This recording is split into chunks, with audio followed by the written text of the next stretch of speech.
ladies and gentlemen, and welcome to this morning's executive. Apologies, we have an apologies for Provost Coleman. Provost Coleman's unfortunately been unwell, and he arrived home from visiting family, and he's had a severe chest infection and is undergoing treatment, which seems to be being effective. But it's been one of those unfortunate things that I think you pick up all sorts in the air conditioning on the plane. But I'm sure you would want me to wish him best wishes and a speedy recovery. Yes, at the Labour Group meeting last night, Chair, they asked me to pass on our best wishes to him for a full recovery. And if there's any, we're sure we have a very capable Deputy Provost, but should she require any assistance for the Provost role, that the group leaders of the opposition and yourself should meet to decide how that would be, given that it's a civic role. Thank you for that. We have managed to cover, for the time being, all the civic positions that are required at this time, all the invitations that have come in. But thank you very much for that offer. Just on that point, I'm not going to vote just yet, but just on that point, Convener, it was a civic matter you dealt with as a political leader.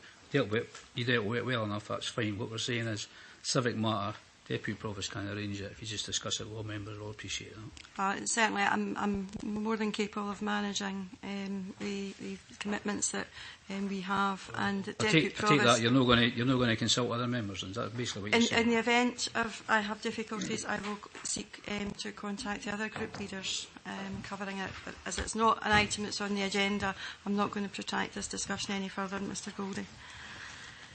Okay,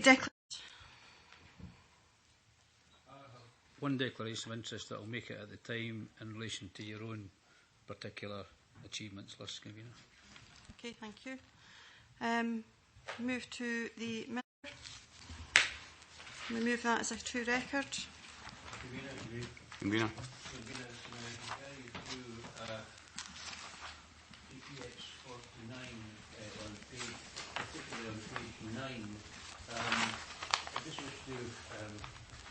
Obviously, I think the minute as was,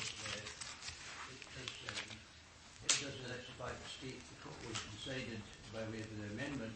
However, I would like just to mention to members that in actual fact the amendment as proposed by Councillor Colley was incorrect, and that we'll have to find some means of rectifying that error. Sorry, I think you're going to have to explain that a bit further, Councillor Patrick. Well, the amendment quite clearly states, first paragraph of page 9, that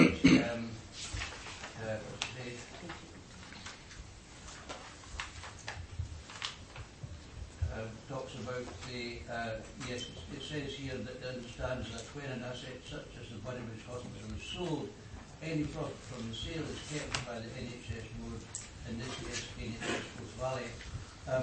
I felt at the time that amendment was passed that it was incorrect, and I've confirmed now with the Chief Officer of the Forth Valley Health Care Partnership that in actual fact, as I've read the wording, it says any monies from NHS property sales go into a national pot for the reinvestment. There is no local control. NH boards bid onto the National Fund for any investment or development. So, according to that statement, the amendment, though minuted correctly, is factually incorrect. Yeah. Do you wish to... Sorry, Councillor Alexander? Yeah, as a former member of the Health Board, I can say to Mr. Bassey that's not correct. And I think you'll find that, for example, the land at Larbert, where the school was built, and the whole new scheme was built, the capital receipts came back to the NHS. I wonder if my two colleagues, just to move on, that issue I understand will be discussed in another forum just very shortly. I think as it's not about the accuracy of the minutes, it will need to be taken up through an alternative forum, but I think we'll seek to get clarification from both the Scottish Government and the NHS with regard to the capital receipts, and I'll ask officers to arrange to do that. notice of the fact that I don't regard the amendment as approved to be incorrect. We will get information and we'll get that circulated to members. Okay, the rolling act. We've got a long agenda this morning. It's an observation I made, and it's in relation to the minute EX49. And it was at the last executive meeting, and I listened intently at the last executive meeting, in which Councillor Buchanan brought forward this motion in relation to antisocial behaviour, and specifically in the Bonnybridge area. Now, this is something we all know is a problem which blights many of our communities, of that there's no doubt.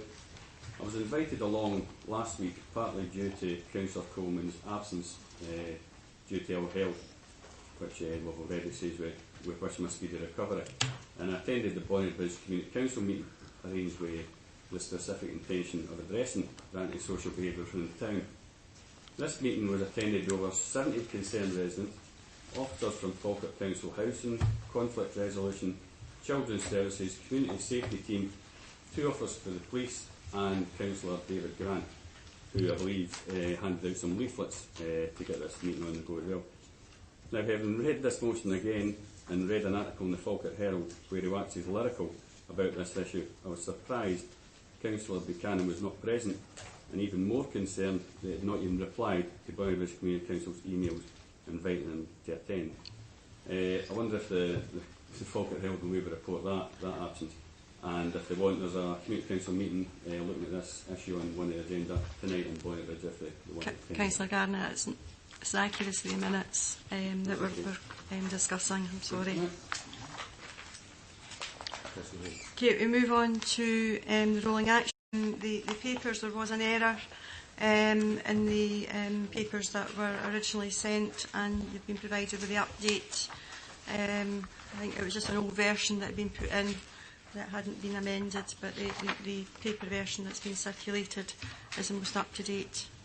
Is there any particular issues in relation to the rolling action log? Councillor Garner, have you got? No, I can't get it. Okay. There you go. Okay. Okay.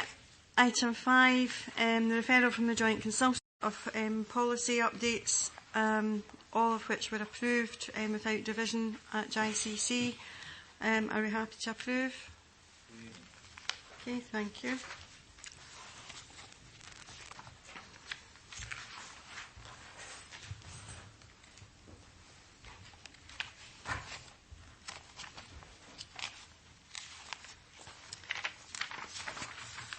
Now come to item 6, 100 days, making it happen.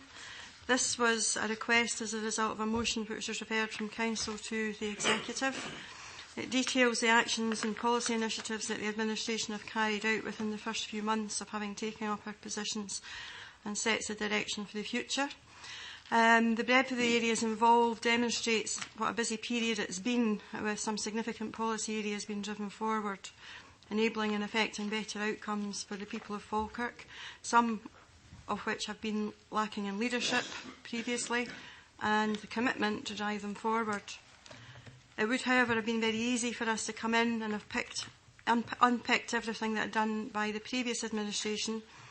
However, in demonstrating that not everything done by the previous administration was in any way bad, we have accelerated areas that have become stalled and given a clear direction and commitment. We chose to get on with the job and will continue to do so. We live in challenging and uncertain times financially. We have an ambitious corporate plan, which we have all signed up to. Paper before us has made a start on delivering on that plan.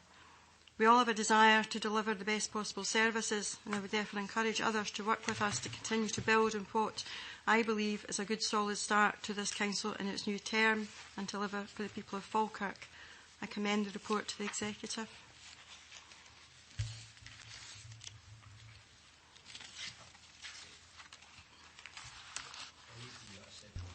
Yeah, well, the microphone's acting up again. Happy to second and reserve the right to speak later. Thank you, Councillor Alexander. Okay. Well, first of all, it's a pity, and I'm going to ask, but I know what I think the answer might be. I would like this to be referred to the full council, because more than, well, just about approximately half the full council can't be here, and I'm quite sure you want to lodge your achievements in front of other members so that they can hear what your achievements are and you can let them discuss the merits or demerits of the case. So I would ask, Convener, if you would refer it to the full council. It was delegated, it's a policy initiative, it's delegated to the executive, it's in the appropriate place. I see no real merit in now taking this to council. We have far greater things to be getting on with than just continuing to debate what's happened over the last 6 months. Will I be allowed to ask, sorry, I wasn't finished, but I'll be allowed to ask a series of questions? Are you quite happy for me to do that? You're entitled to ask questions, yes, Councillor Goldie? You're entitled to ask questions. Yeah, but I'm saying you will allow me time to do that. Well, okay, well, we'll just get stuck into it then. Well, remembering we do have a long agenda on some very important items. You see, you caveated that last answer, Convener, but we'll wait just till we go forward. You caveated the answer, you says, you will be allowed to ask questions, however we've got a big agenda. So this is an important thing. We want to talk about your achievements. So I didn't want to put your light under a bushel for you.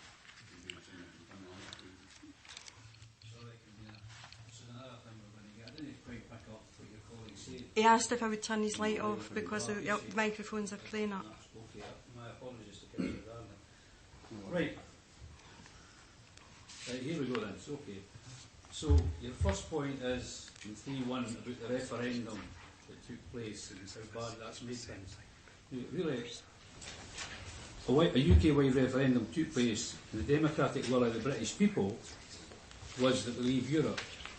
Rather like the democratic decision that was taken on the independence referendum in Scotland, where people decided they didn't want to be independent. It's just your hard lines, Convener, that you probably voted the wrong way on the losing side in each of these elections. But it's hardly something that you should be claiming credit or making an issue of or blaming it. Everybody looking at the blame game for the state we're in this morning. Particularly when we hear that after 10 years with the Scottish Government, 3 councils will be bust in 3 years, maybe more once the truth is told. However, so we'll just note that one. 3.2, I need to point out there are issues in here, of course, regarding education, and I think it's only right to point out, Convener, I'm not trying to be smart.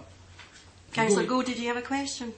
Yes. Would you agree with me that we should change the grammar in this particular aspect, because it says to focus on the priorities of our communities, enabling trusting relationships to be fostered with our citizens, a process what was started on May 2017. Now you could replace that, well, what you used to say, well, that or which was started. So would you like to do that? Is that the level that we are sinking to? I'm not sinking to anything, Convener. But do you think it's appropriate that our council report would come forward with bad grammar in it? Would you agree to change it, and that's when we can move on? I'm happy to agree that to the process that was started. Well, no, that's fine. That's okay, good. We'll go now, Convener, to the opening of the Dorritor Bridge. You've got that in there as well. Yeah. 4.1. So it's no 4.1, it's 4.3, yeah. Opening of the Dorritor Bridge. You're claiming that to be one of your achievements. No. You're not. What does it say? Oh, when did it open? When did it open? It opened, I was there at the opening, it was opened in 2015, started work in 2014 and you weren't there. I've got a document here with the pictures that were taken, your pictures on it. I think that's the most recent bridge that has been referred to. And I don't know whether Mrs Geisley will be able to. Well, I'll just before Mrs Geisley comes in, the most recent bridge, there is only one bridge, can you? I think what you're referring to is the part of the old bridge that we asked to keep at the formal opening of the Dorritor Bridge. We asked that one of the main stays of the bridge be kept for historical reasons. And we asked that Jackie Miller, the Provost, would tell you that I was loudly applauded for my part in that at the opening. So Douglas Douglas Harper, who was the former heart surgeon in Falkirk, very important guy in Falkirk for the health rounds, opened the bridge. So would you like to tell me what you're going to say about that, Stevena?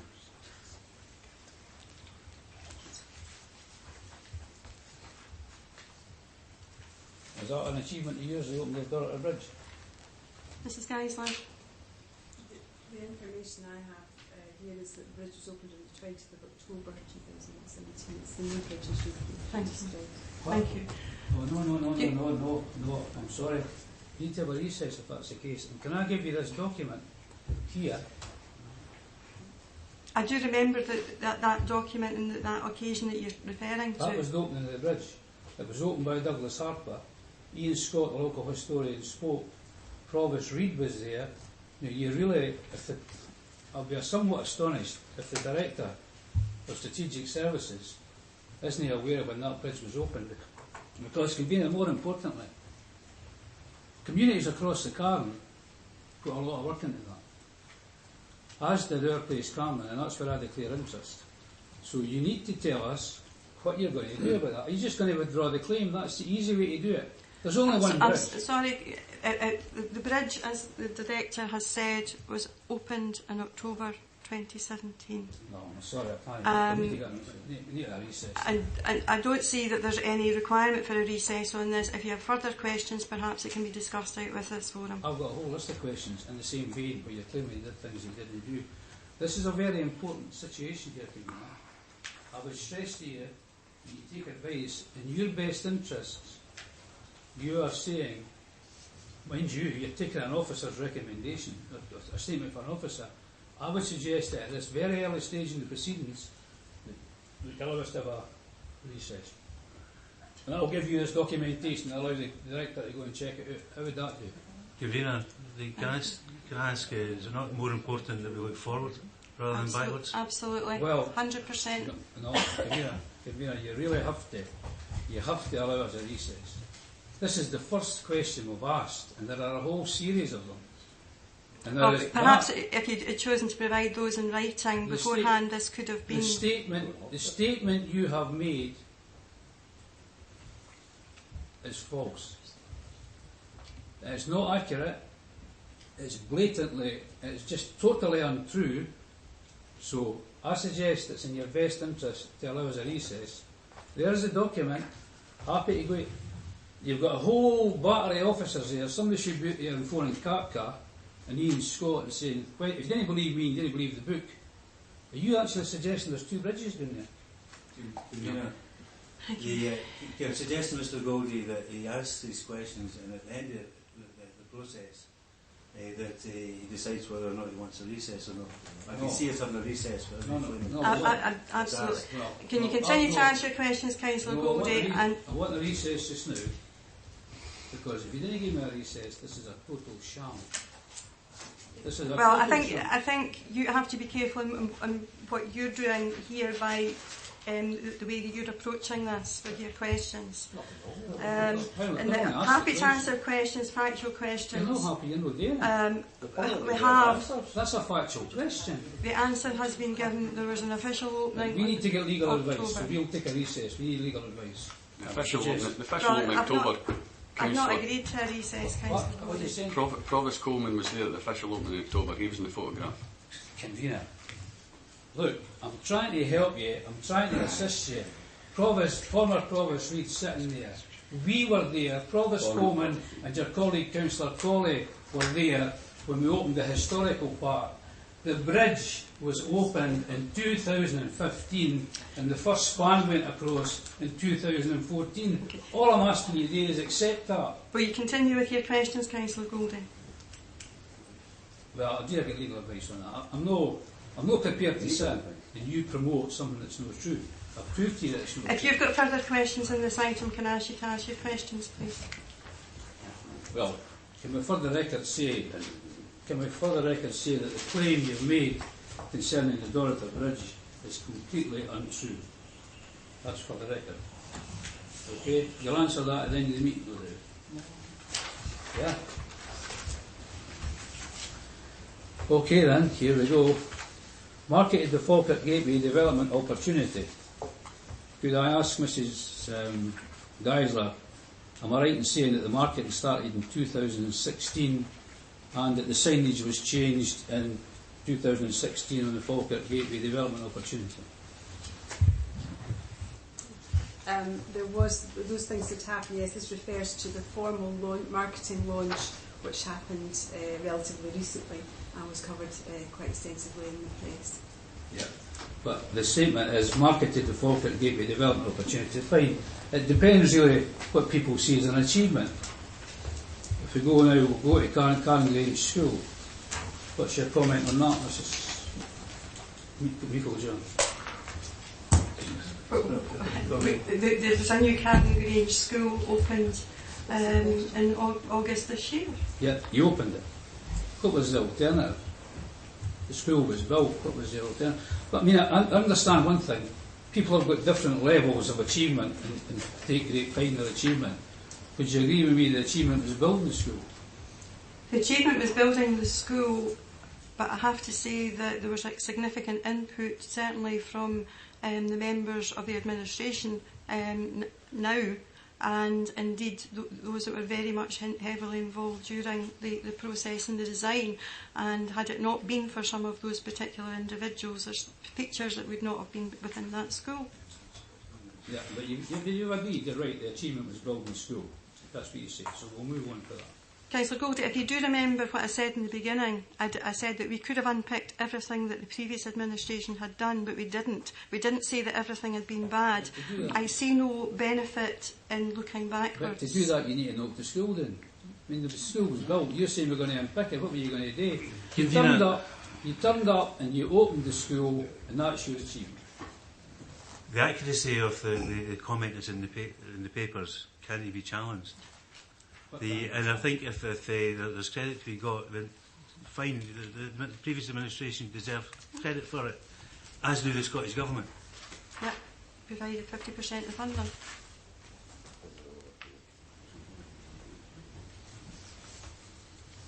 Right, here we go then again. So, Mr. Alexander thinks, Ayer's right, of course, he did open the school. Come in and go to the crematorium. You opened the crematorium after its regeneration. It's factually correct, yes. Who opened it? Councillor Garner, you attended the opening of the crematorium? I attended the opening, the pre-opening, sort of. There is still to be an official opening, which is due sometime later in the year, might even run into the beginning of next year. But certainly I was there when it was all the stakeholders present, when it was sort of the opening year. So it's not opened officially? It's open. It's operating. Well, convener, no, you see, it's a play on words. Play on words. Right. The crematorium never stopped operating. Can we agree that? Well, it did. No, it didn't. It did. Didn't it stop operating? It Still did. cremations being done. No. We'll ask Mrs. Geisler. There was a period where cremations Geisler? weren't being done. The cremations were being done from the crematorium, and it's as an operational crematorium until our services section was closed for some time, yes. To the public, but there was still cremations going ahead. The cremators were still So it was operating. never closed. It was working. The cremators Anyway, were we'll move on for that. When crematorium was Mrs. Meikle John will refurbishment be finished? Mrs. Geisler? The refurbishment of the crematorium building is completed. The refurbishment of the cremators, that work is still ongoing. So the contract's not finished? There were two contracts, two separate contracts, because cremators obviously have to be purchased, and there was a separate contract. So in essence, the job's not finished? that like down at Town Centre. I take it the opening will be after cremator's are put in.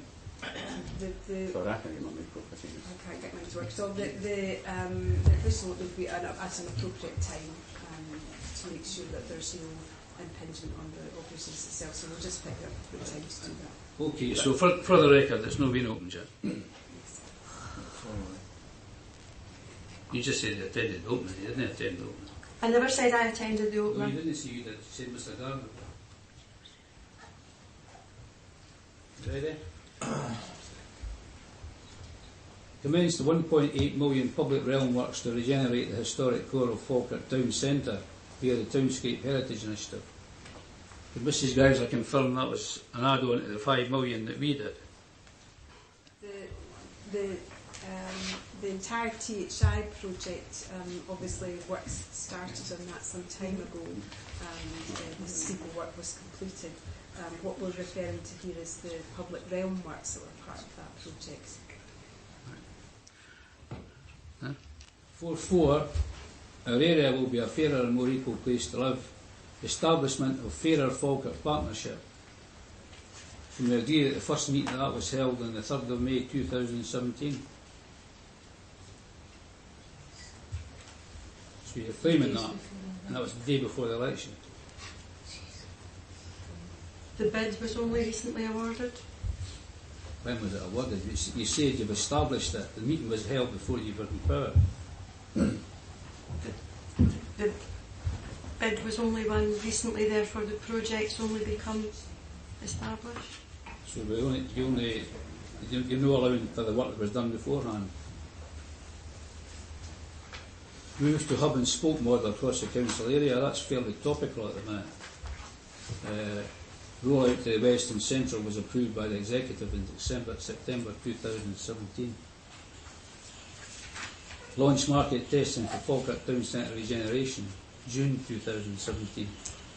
That was pretty much paid into power at the 24th of May.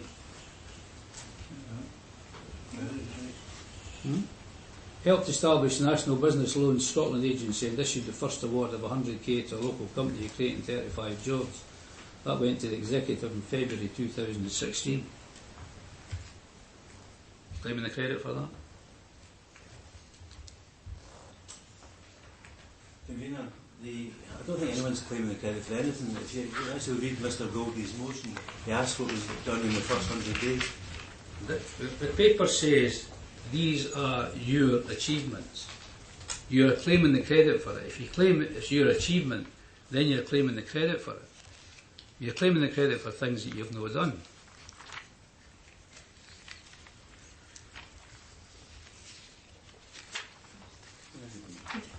Well, that's just what I was going to say.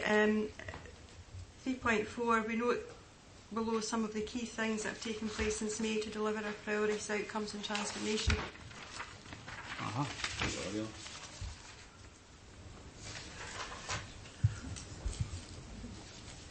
Taking forward a pilot support people to be discharged from hospital, discharged to access to their own homes programme. Started in autumn 2016. It was in an IGB and it was in our manifesto. That was the Labour Party manifesto. Yeah, exactly. Taking forward changing places developments, late 2016, early 2017. Linda Gow brought that to this executive. And it's also in the Labour Party manifesto. It was brought here. Could ask Mrs Geisler if we managed to get one into the Howgate yet.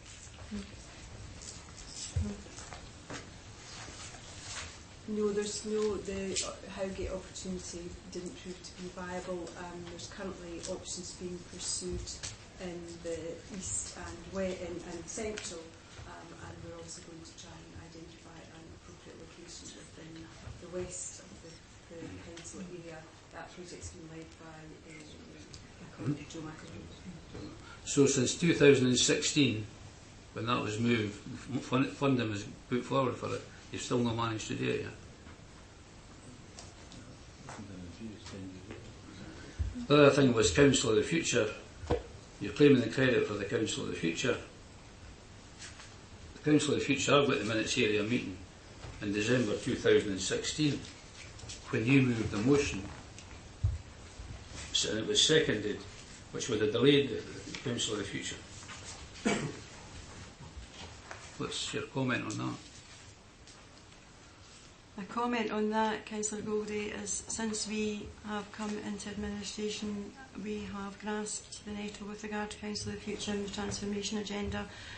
We've driven it forward, and as you will see in the report that comes forward, we have a very dynamic plan that it will help to meet the Council's obligations of service delivery and hopefully budgetary demands as we go forward. So you're bringing forward a plan on it, very exciting plan. Well, the plan's there for everybody to see. But you're claiming the credit for it. And in December 2016, you moved an amendment that would have slowed it right down, and it was seconded by your colleague. So you changed your mind then. That's fair enough. Council of the Future Board is there. It's a delivery mechanism for transformation. But is it your achievement? What part of your achievement is the Council of the Future? We've participated within it. That's great, but so did we. How is it your achievement? So we should claim the achievement too. Well, I'll tell you who was at the meeting. I'll read the list. No, I don't think you're required to. Well, I'll read you the vote. Do you have any other factual questions, Councillor These Goldie? are all factual questions. One other thing, Convener, is it's quite sad in fact. Other achievements, Teacher of the Year, St Mungo's High School. And that's Jacqueline Campbell. So can you tell me how you can claim an achievement that Jacqueline Campbell won that award? What was your part or your administration's part in that achievement? I think as a council we have supported that particular school, and in doing so we've supported that teacher to go on and excel. You did. The council did. That's what I'm saying, the whole council. So how is that your achievement? I think that's fairly evident. Is it? I think we've got your drift, Councillor Goldie. Do you Well, have any more factual questions? Hang on a minute. STEM School of the Year, Larbert High School. 2015, they won the STEM Awards. So should we say, really, what I'm trying to get at is the modus operandi here. So should we say, you're claiming that one, we're claiming this one? I would never claim credit. I would never claim credit for somebody else's achievement. And I think it's shocking that you should claim credit for that particular situation. You also mentioned quite properly Bowness Academy, the community camp, so you're claiming credit for the kids. What the kids did, you're claiming credit for that. And maybe Mr Gardner, I'm interested to know, you've missed out altogether St Patrick's School in Denny, St Patrick's Primary School in Denny. That got an award too, doesn't even get a mention here. You seem to be getting awfully distracted, Convener. Maybe I'm boring you, but I probably am, but you seem to be getting awfully distracted. I'm just checking with council officers, because some of the things that you're saying, particularly in relation to Larbert High School, it was very recently that they won the STEM Awards. They may have won previously, but certainly they did win very, very recently. I didn't say they didn't. They won the first one in 2015. The point I was making was we didn't come along and claim the credit for that, for the work that they done. Well, I'll just go back to the other question I asked you. Perhaps that's because we didn't move a motion. It was moved by Councillor Goldie. Absolutely. Right. But can I say that Mr Goldie seems to be operating under the belief that the opposition at the time, the previous administration, contributed nothing to the processes that we had. That is an absolute nonsense. And I would suggest that he gets on with the day job and we start looking to the future, rather than this nitpicking, which is serving no one other than Mr Goldie's ego any good. Well, Mr. I'm going to ask Councillor Goldie, do you have an amendment? Well, I'm going to finish in 2 points first, right? The 2 points are, one, I would like you to recognise in your achievements the award that went to St Patrick's School in Denny. I don't know why you've not mentioned it. I've not had details in front of me with regard to that particular. Can you actually enlighten me what that award is? Because now before he goes and I'm not even aware of it. Goodness gracious me. So perhaps I'm more than happy to add that in if you St so Patrick's wish. got an award for the Parents as Partners in Learning Award. Quite happy to. Could you give us some more details of that? You don't know about it? I do know about it. Well, that's an award, is it not? Mm-hmm. So why is it? We didn't mention everything. You didn't mention everything. Well, you've done more. Well, You've actually done more than what We've you've not mentioned any town centre and the fact that we're trying to clear up that debacle of sitting there and... You'll Right, no I'm doubt having get a your debate chance. between members. Convener, I asked at the Come time, through the chair, as please. I Do you have an amendment, Councillor Goldie? No, I want legal advice first. You said you would give me that after the recess. The other thing you haven't mentioned, Convener, is that you're going to close day centres for the elderly. You haven't mentioned, Convener, that you bought a building for 1.2 million down there. It's a total waste of time. So can we now have a recess to discuss this document? Colleagues, do you wish a recess? Yeah. Okay, right. Oh, sorry. I actually have something to add to what Mrs Geisler said. I've not actually had the opportunity for Councillor Goldie to draw some thread, but in relation to the taking forward of the Changing Places development, I have been working closely with Joe McElhone, and there is plans to include Changing Places developments in the Mariner and Sports Centre at Grangemouth as part of their redevelopment. And we're actively looking at sites within the town centre, but as in relation to the Howgate, it's not easy. I was actually very interested. I was at the Denny Christmas Extravaganza, and there's actually a portable version called the Pamaloo, and it may be something that perhaps we might want to look at how we support our tourism activities as part of that. So, you know, this is actually moving forward. It's not quick, but it is moving forward. I can maybe just add a little bit more to that, having met with the Falkirk Access Group, which I used to be involved very heavily with previously. They are looking at putting a funding bid together to purchase one of the Pamaloos that will be able to be used around the district and available to hire for any of our partners. We have a number of partners who are actively working to identify sources of funding, and that was as a direct result of a recent meeting that I attended with them. Okay, a 5-minute recess, colleagues.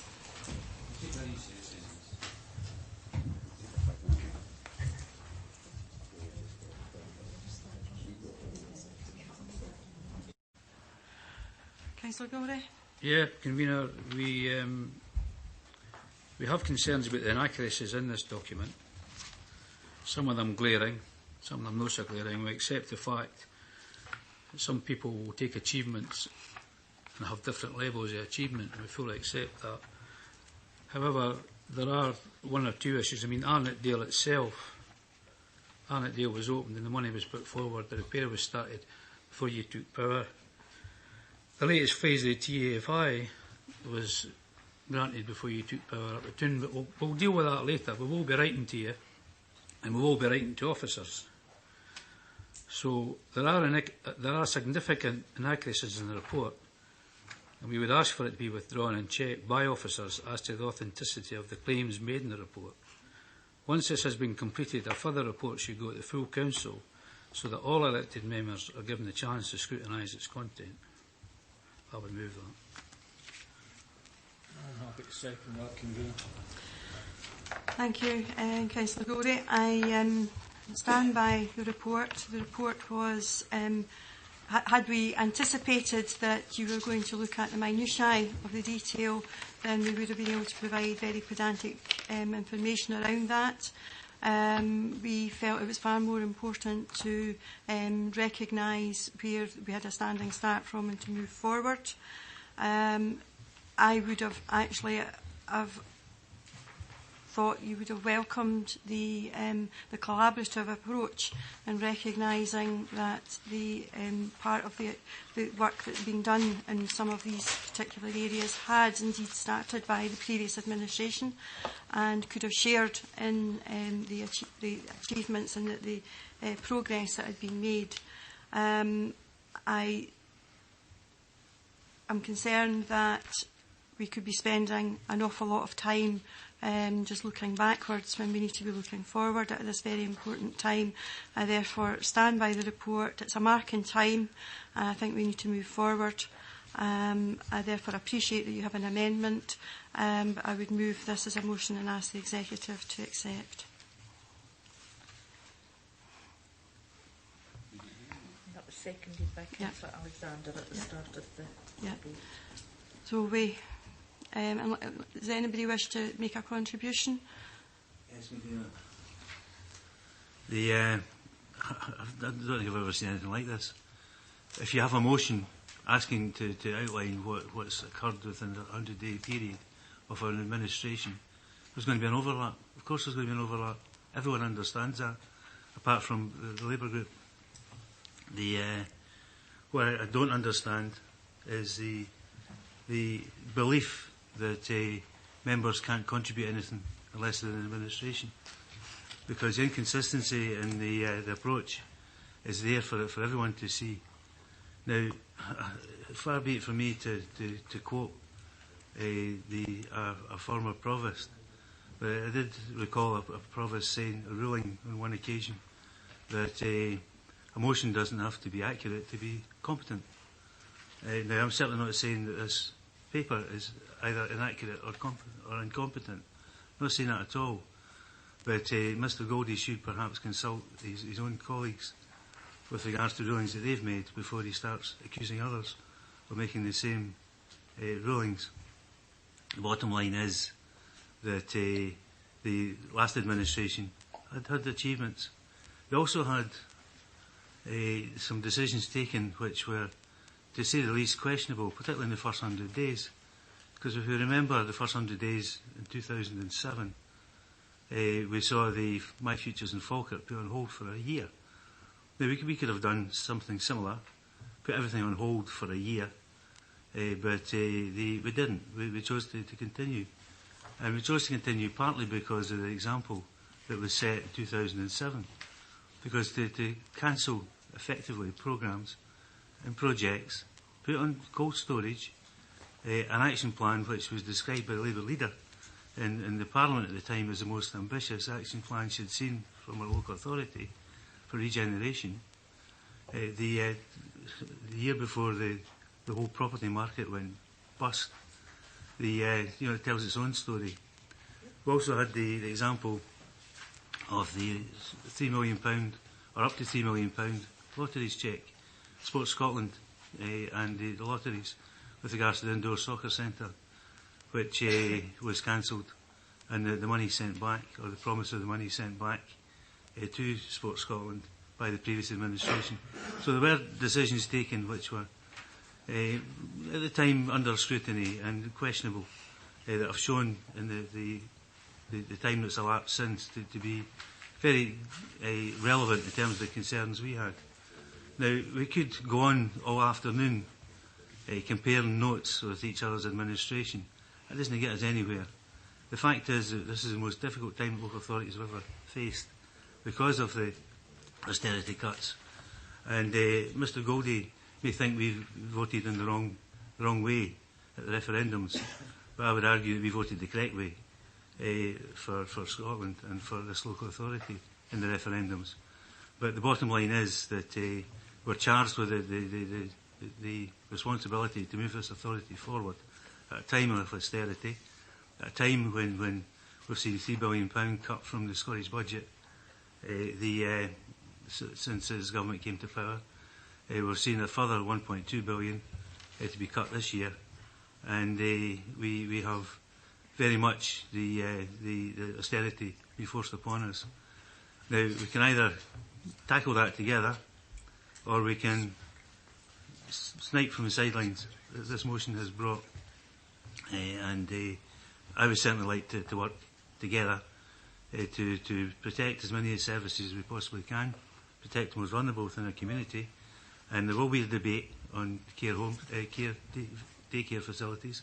There will be a debate on that. And I would ask Mr Goldie to look at the facts on that, as well as the facts on everything else that we've discussed this morning, and the move forward, looking forward rather than backwards. Okay, thank you, Councillor Alexander. Quite a bit was said, Mr Alexander. I've looked at the facts about daycare centres. So the fact of the matter is Labour have never at any time closed a daycare centre to the best of my knowledge. And Labour, when they're Kavina, that's not a 19-1. The other thing I would say, finally, Kavina, on this subject, unless I'm named again, is of course my fondest memory of the last administration was the 2 years when yourselves never turned up at meetings. You were too busy. Mr Alexander was out in Fife trying to win a referendum, if I mind rightly, at that time. So the last 2 years didn't really cover you much more either. Don't remember you going to Fife to win the referendum. You Right, were very much here in I think Falkirk. he's getting me mixed up with my namesake. Absolutely. Who's current leader of Fife He must have Council. been working someplace else. Yeah. He wasn't in here. Well, we were actually, if you check the minutes of the executive, we were in here. Thank you, Councillor Alexander. I Can we keep it coming through the chair, please? Councillor Spears. I think, as an independent, I should say at this time and address this mainly to the Labour group. This may be the time for them to go back and consult with a new Scottish leader and maybe take up the offer that was given to them when this new administration was formed at the start of the term to join in. And we remind Council again that we're an administrative body, not a legislative body. And as an administrative body, we can join together to fight the austerity cuts that are coming from Westminster. And in unity, then hopefully we may move on. Thank you, Convener. Talking about our job and what we've done the first 100 days, let me just read you a wee minute of one of the Community Council meetings recently in Denny. And this is by no means trying to promote my name or my activity in it. Members of the public shared their concerns about a planning application and the impact it had on road safety. Councillor Garner answered the question and advised the residents on the process that the council will be engaged in. Another member of the public raised the issue of a wall that was in danger of collapse, where there is also Japanese knotweed. Councillor Garner gave an update on this, stating the developer has not been contacted and given a date to the completion. Councillor Garner will bring the update to the next meeting. A recurring issue was danger caused to other road users by people parking on the road outside Strathcarron Hospice. Councillor Garner reported that to Falkirk Council and are looking to address this by installing double yellow lines on a section of the road agreed at meetings arranged by himself. Town Centre regeneration. You may have noticed that it's still not finished, and it's still not finished. Councillor Garner gave an update. See Councillor Garner's Facebook page, blah de blah. The Christmas tree located at Denny Parish Church, again instructed by Councillor Garner. Councillor Garner gave an update. This is at one meeting. Councillor Garner gave an update. This is highlighting what we do in our first 100 days. Can you let me get to the end of it? Councillor Garner gave an update on the recurring issues with the traffic lights at Denny Cross and reported on the site visit by technicians to confirm the problems partly caused by the overcapacity where needed regarding deer. Hopefully a solution will be forthcoming, which we are accelerating. If you have read through all of this, you will realise that this community is very fortunate to have the said councillor in its corner. He works tirelessly on behalf of his community and we're grateful. Why I've highlighted this is not to point out my involvement, but to highlight the lack of involvement for the other two councillors in attending at this meeting.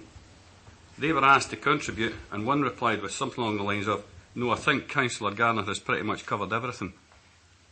The other said even less. So in addition to all the things we've listed before in relation to what we have done in our first 100 days, can I just add that we're continuing to do our day job? Thank you, Councillor Garner. No, it was actually Reverend Norman Graham that said that, actually. The Baptist Church in Denny. Thank you, Councillor Garner. Councillor Bryce? And again, confirming that the whole 7 months of doing this job, can I just confirm a bit of frustration today? We've got a lot of hard work to do. As part of this administration, we've got budgets to look, start to do.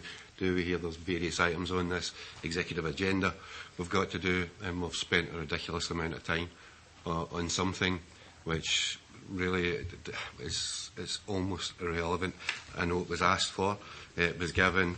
If it was disagreed with, it should have just been disagreed with, and then we could get on with the real work that we've got to do here today. I'm sorry, but I'm actually getting angry with this. It's just, I find this is so wrong that we're doing this. We should be getting on with the genuine work that the people of Falkirk need us to do. Thank you.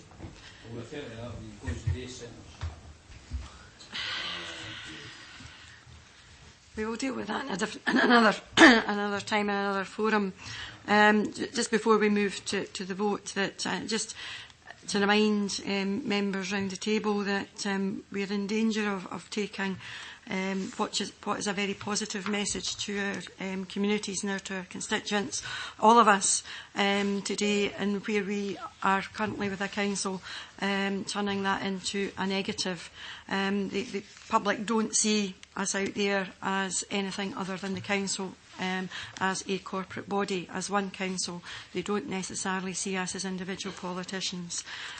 Therefore, I would go back to my statement before, that we all have a desire to deliver the best possible services, and I would encourage others to work with us and continue to build on this good positive start as we go forward in this council term and deliver for the people of Falkirk, and that's what we should be about. Well, I think the people of Falkirk deserve the truth. My light was on before Alan's. Can I come in first? I'm sorry, I didn't see your light, Councillor Thank you very much. Patrick. Simply to say that I do believe that there's a certain amount of merit in some of the points that were made, but I think that could be solved, if you'll allow me, to cover that in an appropriate amendment, or is it a additional amendment? I'm not quite sure, unfortunately. I think that would have to be a further amendment. Thank you. Just going back to what you were saying a couple of minutes ago, Convener, I think the people of Falkirk deserve the truth, and this report is just a total fabrication, and I'm sure the Falkirk Herald will put that out to its readers. I think we can evidence what's in this report. Where have you been the last 6 months, Councillor Patrick? You wish to...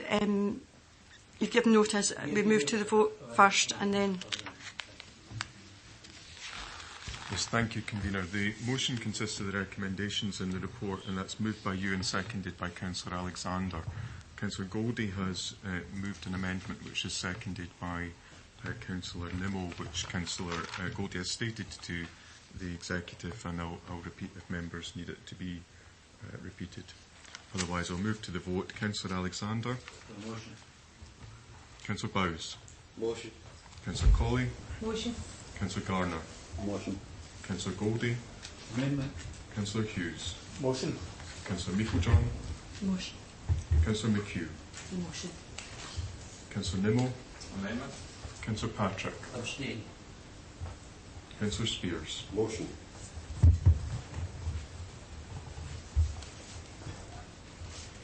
There are 8 votes for the motion, 2 for the amendment and 1 abstention. The motion is carried, against which there is notice of a further amendment by Councillor Patrick. Councillor Patrick, you would like to move your further amendment? Thank you, Convener. My further amendment is a very simple one. I would refer you to 3.4 in the report and would suggest the addition of the following words: developing where appropriate the achievements of the previous administration.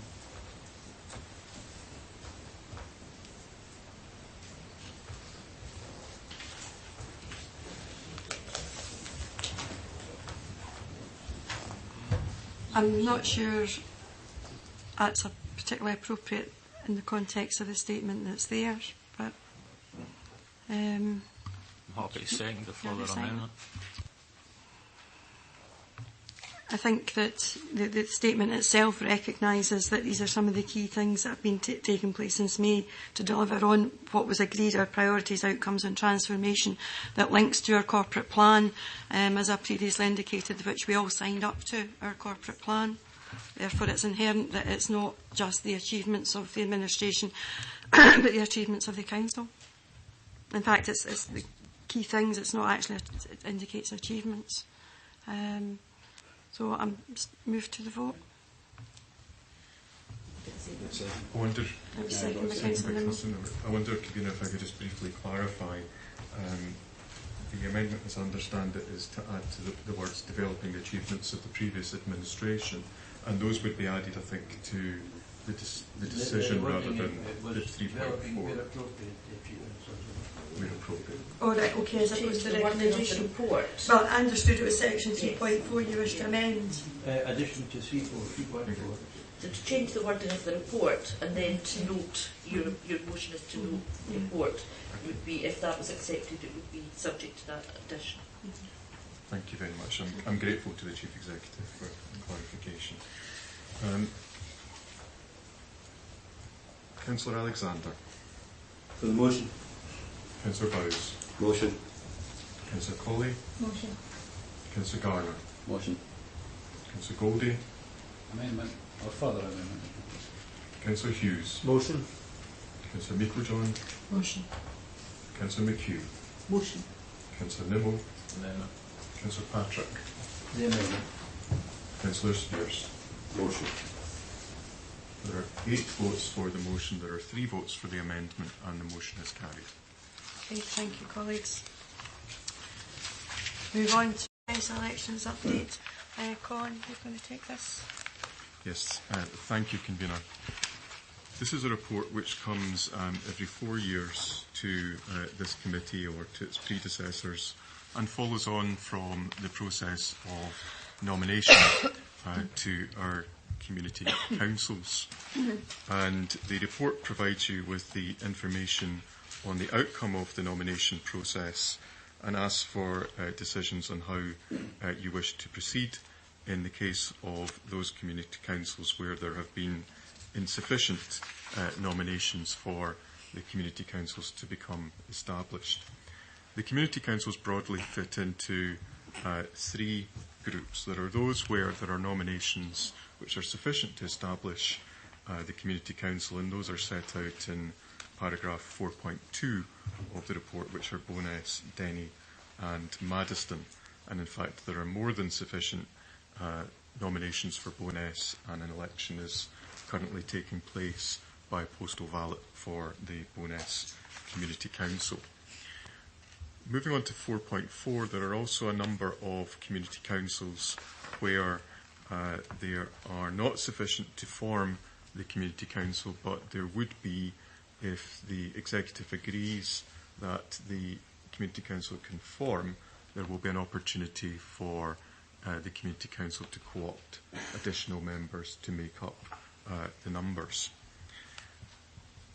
The third category is set out in 4.4.3, which are those where there are significantly fewer numbers than in the second category. Though one qualification to that would be that I think it would be possible to promote the Polmont Community Council into Category 2 to allow that to be formed by way of co-option. The Executive is asked to consider whether it wishes to reopen the period of nomination for some or all of the community councils in 4.4.3, and it may be important to note that some of those included in that third category are some where there was a current community council established, and there is some indication that there would be further nominations forthcoming were the period of nomination to be reopened.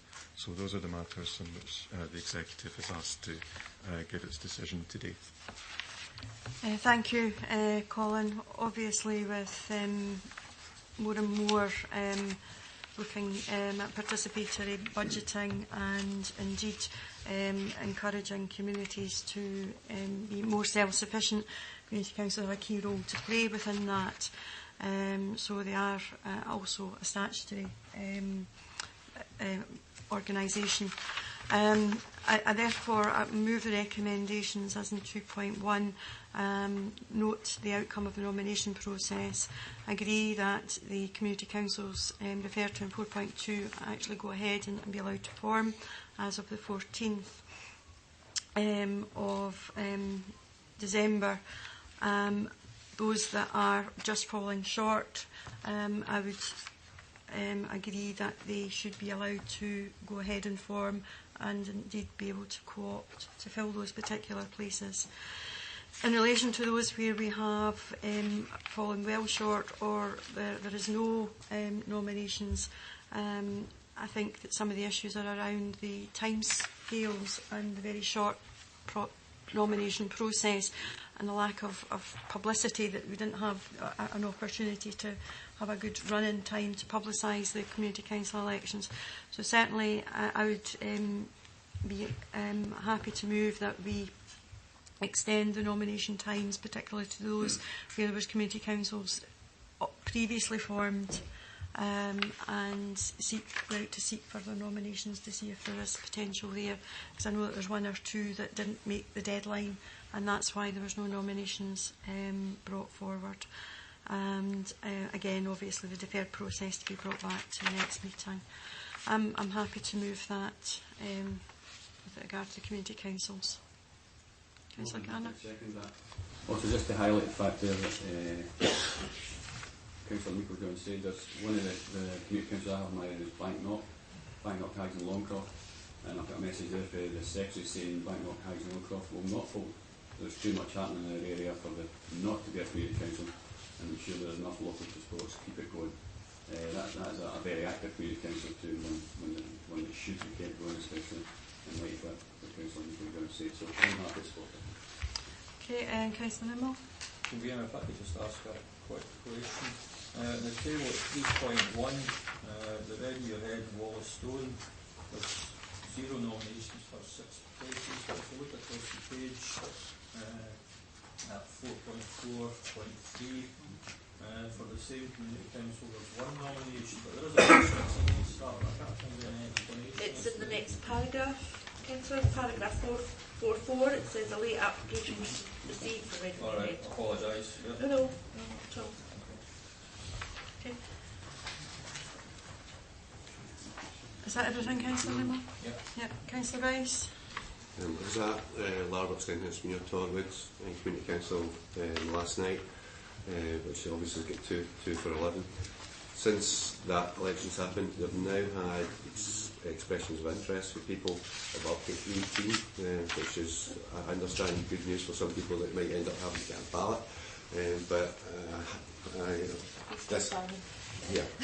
This is important to get this extension in time because it's been a strong community council in the Falkirk area for a long time, and you can, in a way, it's so much of being called, but I'll keep it simple. You can just go and read the minutes because they put them on all the time, and you can actually see the work that's actually done by the community council. Thank you, Councillor Rice. Councillor Patrick. Thank you, Convener. I recognise fully the splendid work done by so many community councils and want to see every opportunity given to them to be re-established. I congratulate the 3 that have so strongly supported, and would certainly agree that Bowman should be added to the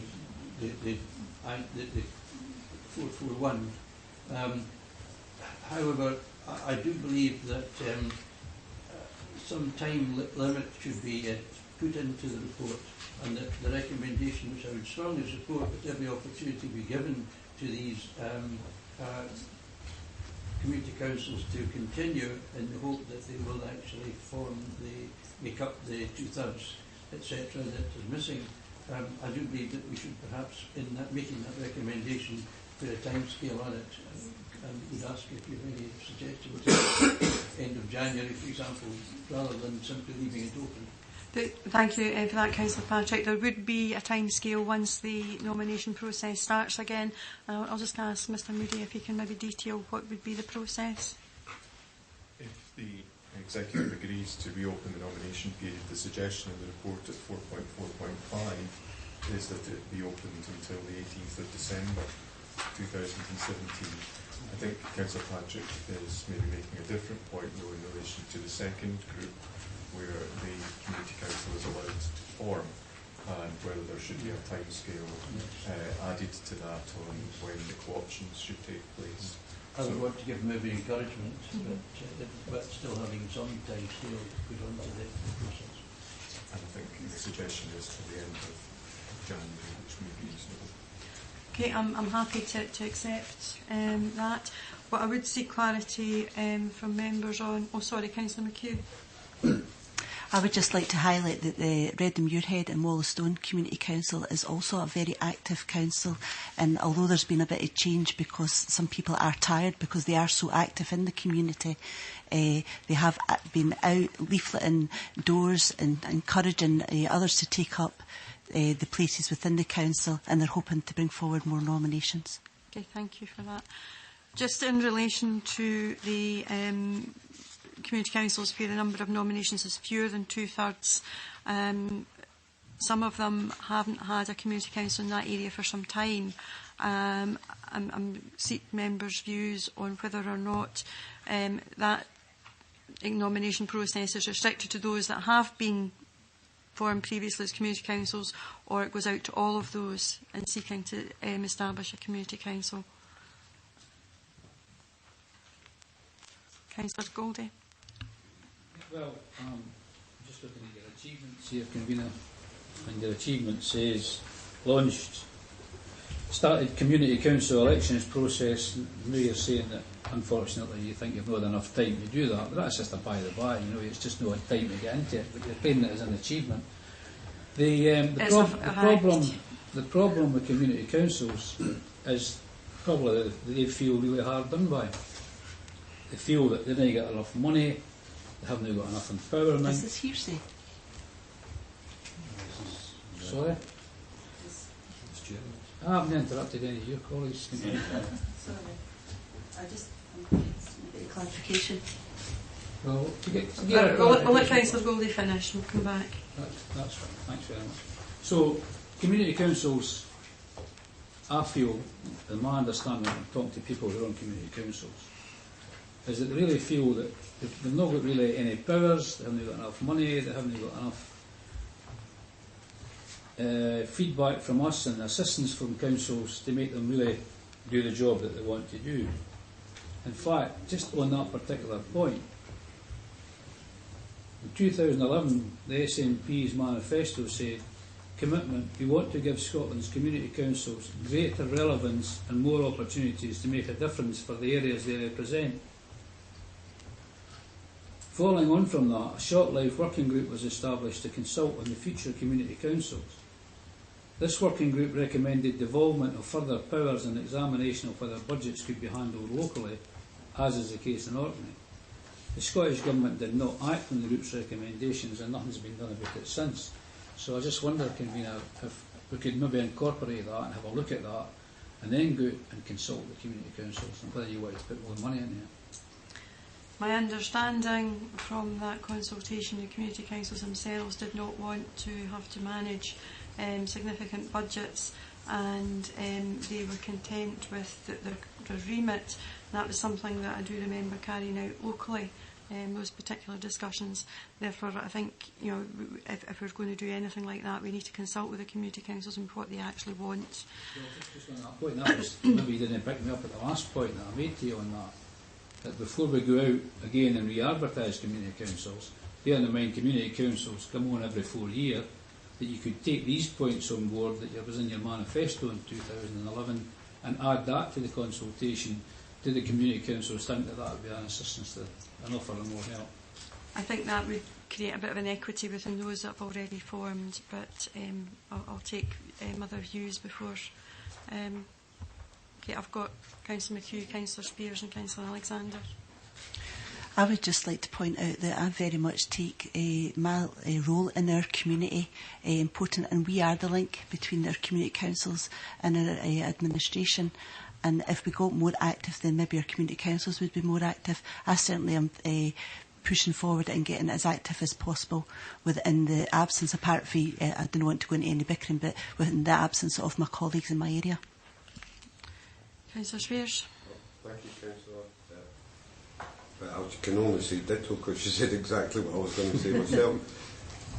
We are the link and it's up to us. And if you notice where there's greater councillor involvement, the community councils are going forward. You need to ask the councillors in the area whether they've got 0 nominations.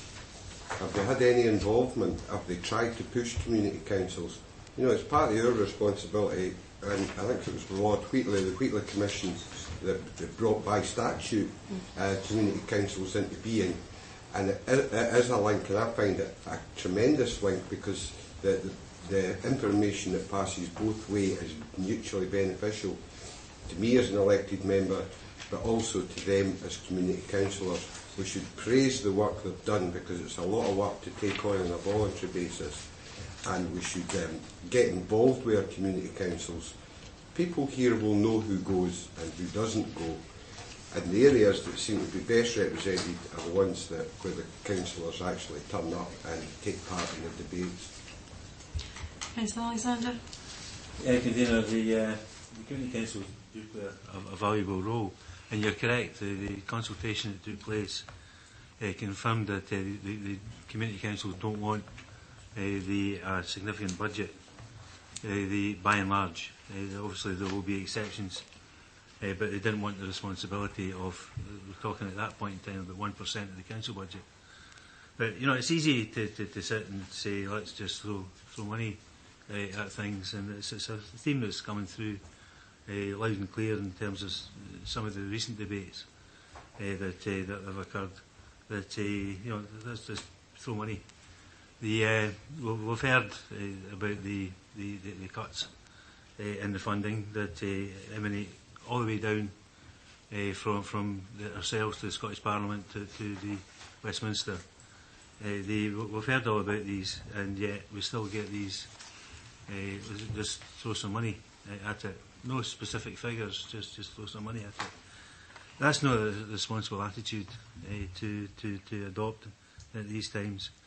And as far as the community councils are concerned in the election process for them, I can't recall a community council election where there hasn't been at least one extension of time granted. It seems to be a constant theme that we have to go through this extension of time, that there's almost a continuation of the old retiring community council into the new community council, but there's this blockage in terms of the paperwork that's involved. So it's not a new thing. Whether we can do better on it, you know, probably we could. And I'm happy to sit down with community councillors from my own area, because I see that a very active community council in Grahamson has no nominations at present. I've spoken to the community council that was retiring. They all intend to go forward again, but it's just a question of the timing that's allowed, due in part to the community council not meeting for 1 month, when a number of members were going to be absent. So, you know, this isn't new. Let's not treat it as something that's new. Let's not treat it as something that is going to be either a burden to the council or a burden to local communities. They have the responsibility of forming the community councils. We have the responsibility of supporting them, and they will certainly do that. Thank you, Councillor Alexander. I was going to seek members' views in relation to whether it is only the community councils that were formed previously that haven't reached their nominations, or whether it's all areas again that we go out to nomination. I'm minded to actually attempt all areas again, and that gives an opportunity for conversations to be had and encouragement to be had with regard to seeking nominations from everywhere. Are members content with that? Okay. Therefore, the recommendations are agreed. Okay. I'll clear it, Colin. Item 8 is Council of the Future. Within that report was a set of proposed arrangements to deal with the governance arrangements of the programme. Part of these governance arrangements was that we would report to the Executive on a quarterly basis on progress with the programme. Today's report is the first of these quarterly updates. Section 3 of the report reminds members of the background to the Council of the Future. Council of the Future is our response to the challenges facing local government in the medium term. Our vision is for the Council of the Future, ourselves, to be innovative, responsive, trusted and ambitious. The rest of the report goes on to give an update on various activities that have happened since that report to Council in September. We start with details of the revenue budget considered by this committee at its meeting in October, and as noted in that report in October, just over £13 million of savings identified for 2018-19 relate to activities associated with the Council of the Future programme. The equivalent figure for year 2 is somewhere in the region of £4.7 million, and as members know, officers were instructed to go back and find another £10 million worth of savings, and these will be duly presented to members at the meeting of Council in December. The Council of Future governance structure includes the board in place for monitoring programme activity. That's represented in a cross-party representation from each of the 3 political groups, together with chief officers from the Council. The last meeting was held at the end of October and considered a number of things. First thing it considered was 3 updates from 3 project leads, one in relation to telephony, one in relation to how the contact centre will move forward, and the third one was around data and how we get information to work for us. In addition to receiving updates on these 3 projects, the board also looked at how we will monitor the issue of each individual project and the progress it is making, and attached Appendix 2 is a sample, just by way of illustration of the type of project documentation that will come to the board and will be mirrored in future update reports to the Executive. Again, I would say that what's attached as Appendix 2 is for illustrative purposes only. One of the other things that Council of the Future Board looked at in October was the risk register for the project. That's attached as Appendix 3, and that was developed by directors and risk specialists in the Council. It was agreed that that would be reviewed on a 6-monthly basis, with interim reviews by exception where required. The risk register was reported to the Audit Committee last week, in line with that committee's remit, and as part of that reporting, members asked us to look at the controls and mitigation actions being taken in response to the risk, and assessment of that will be made, and a follow-up report will go back to the next meeting of the Council of the Future Board. New project has come into the programme set out in paragraph 4.8 of the report, and that's a project coming from Adult Services and IJB, looking at a digital tool to help assess and map age-related functional decline, and that's application which has been used in other councils up and down the country to good success. 4.9 of the report talks about some of the engagement that we've been doing with staff across the council at various levels. So in the last couple of months we've held various sessions looking at employee personal development, engagement and listening sessions involving a range of staff from frontline staff, head teachers, managers, trade unions involved in these sessions. The Leadership Forum has been set up from the Chief Executive through to service managers. It meets on a quarterly basis. One of the things that the Leadership Forum looks at is trying to gather in from external expertise what does good look like in other organisations, and how can we learn from that. Section 410 of the report picks up on the employee engagement survey that was undertaken in the autumn, using internal resources, promoted by some short videos from the Chief Executive and the Leader of the Council to help garner employee participation. Just short of 31% of our employees responded to that. In local government terms, we think that is considered to be quite a high response rate.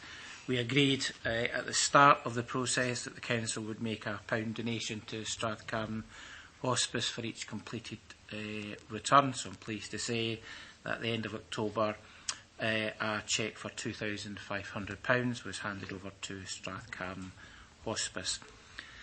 In the context of change, section 411 of the report sets out two important outcomes from the survey. Almost 90% of employees who responded understand the need for change, but less than 20% currently feel that they are involved in that change. So that's an area that we need to pick up on and make sure that we deal with.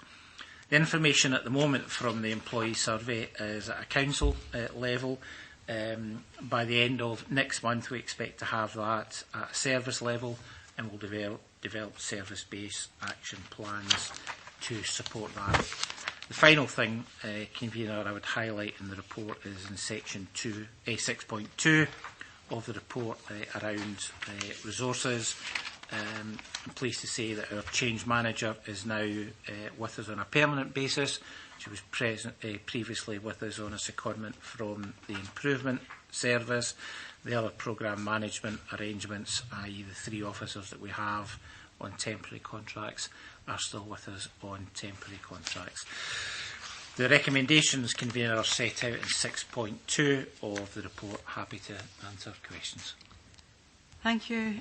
Stuart, Council of Future is our delivery agent for a transformation programme, which is required to allow us to continue to deliver meaningful services that are important to the people of Falkirk.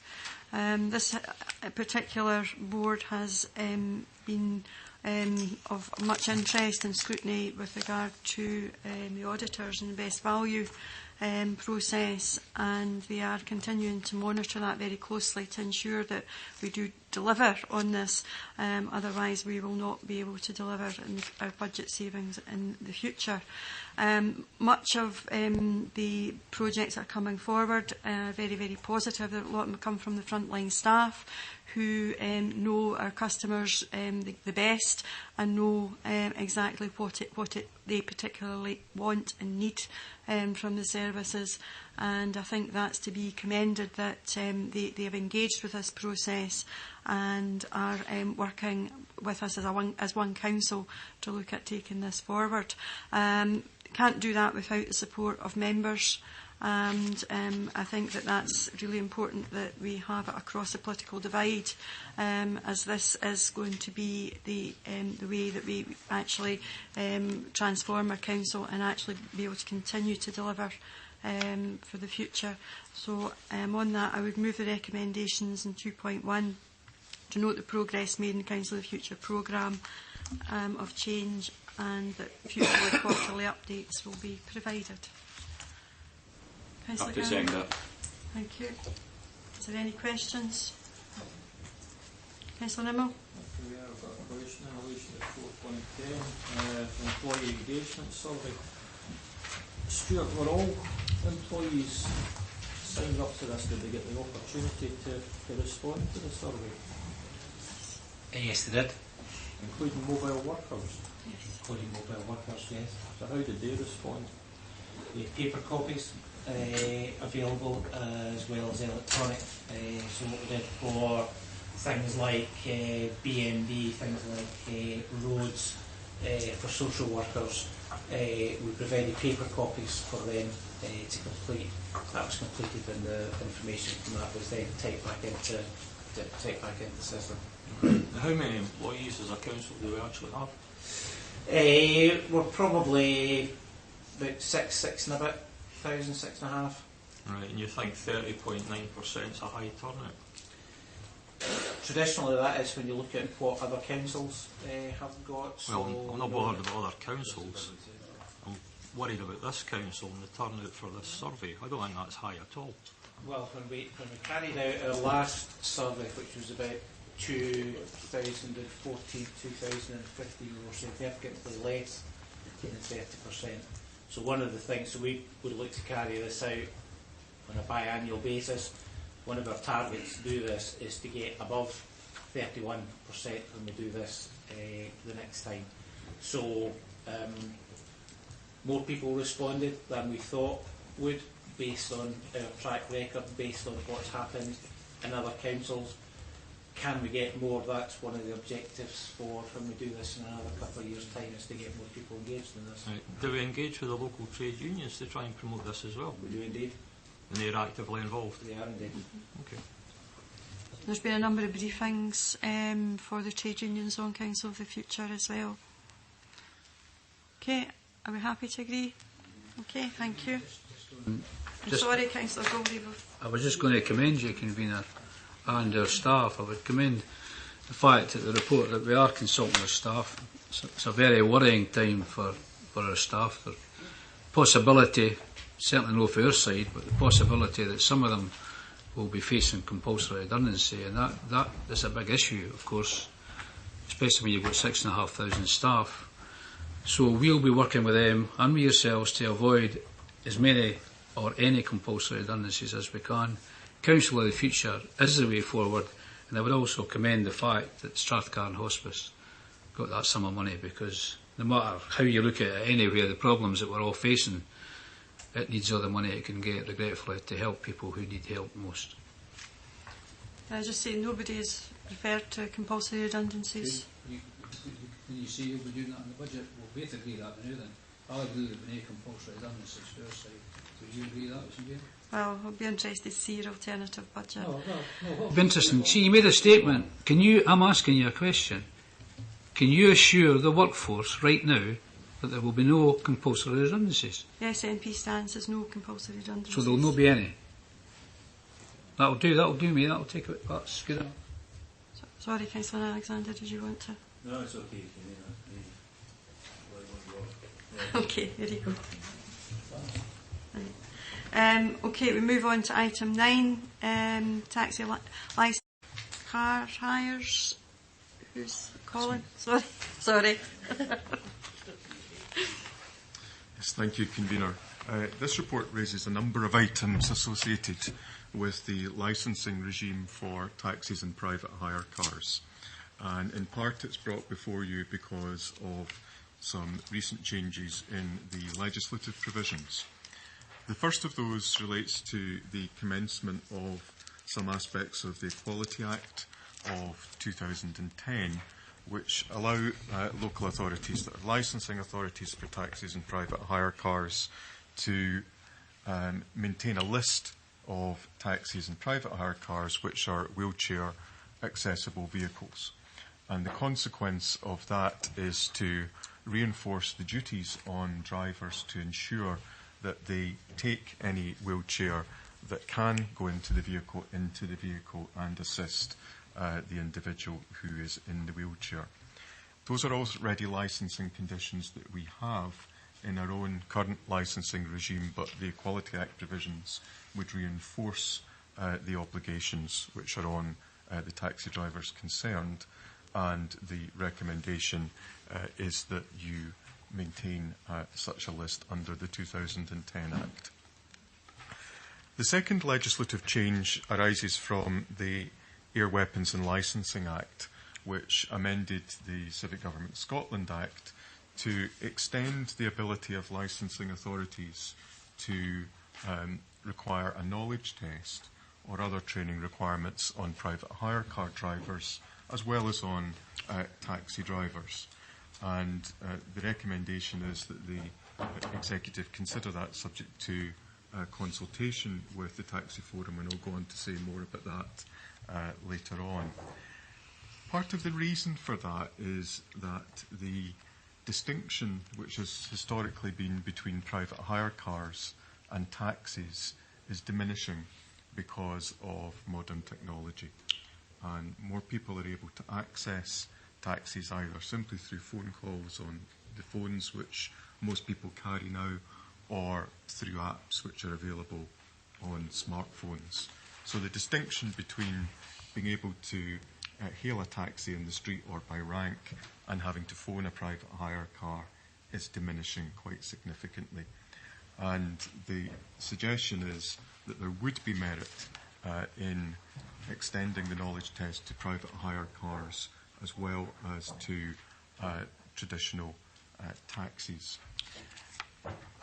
The issue of whether local knowledge was adequately dealt with by sat-navs was addressed when the Act was going through Parliament as a bill, and certainly the committee considering the bill thought there was merit in knowledge tests being extended to private hire cars, particularly as the sat-nav may not always take you by the quickest or necessarily the cheapest route, because it might not take account of the traffic concerned and may not have the local knowledge that many taxi drivers have.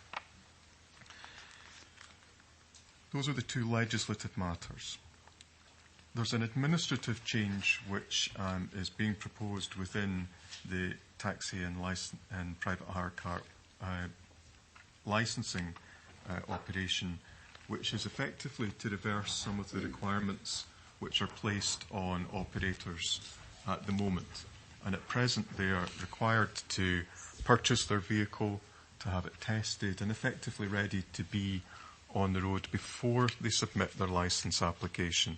And certainly to my mind there is something the wrong way round about that, and there would be merit in reversing the order of that process so that people can apply for their licence, have the condition of the vehicles that would be required to be put on in relation to the licence, and then go ahead and purchase the vehicle. The broader issue which underlies this, and it relates to the issue of the diminishing distinction between private hire cars and traditional taxis, is the question of the specification of the nature of vehicles which are available within the fleet on both sides of the licensed trade. And part of the reason for requiring to consider that again is there are continuing issues being raised with the Council as the licensing authority about the availability of wheelchair accessible vehicles.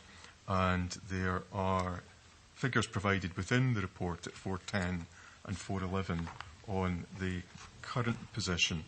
And officers certainly consider that there's some merit in reconsidering whether the current position, which is under pressure at the moment and numbers are generally moving downwards rather than upwards, is adequate for the purpose of those using wheelchairs.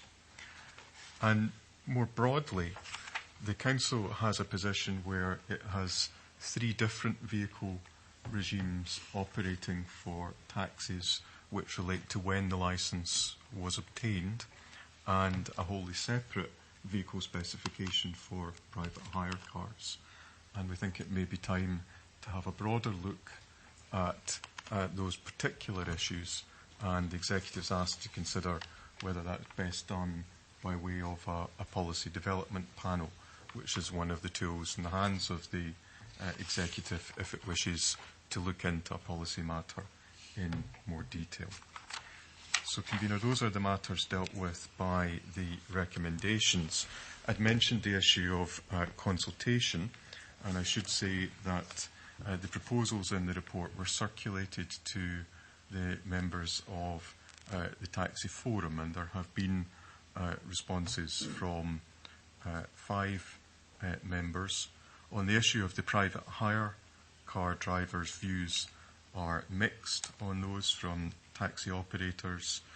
One of the larger operators certainly disagrees with the knowledge test for private hire car drivers. One is keen that it doesn't apply to existing drivers but only to new drivers, and that would certainly be the proposal. It's not intended that it apply to existing drivers, and another of the operators is supportive of the proposal. So on that particular issue, it's a mixed response from the consultees. There's strong support from the representative of the Falkirk Area Disability Access Panel to the application of the Equality Act provisions, and there is a concern raised about the reversal of the administrative processes, with a fear, I think, that it might lead to non-disclosure of information such as insurance, but I'm assured by the officials in the licensing section that that wouldn't be a consequence of what is suggested within the report. And otherwise, convener, the recommendations are as set out in 2.1 of the report. Okay, thank you, Colin. Councillor Alexander, this is your area. Yes, Convener, thanks very much for that. Thanks very much to Colin for the very detailed introduction. The taxi trade is a very important industry in Falkirk.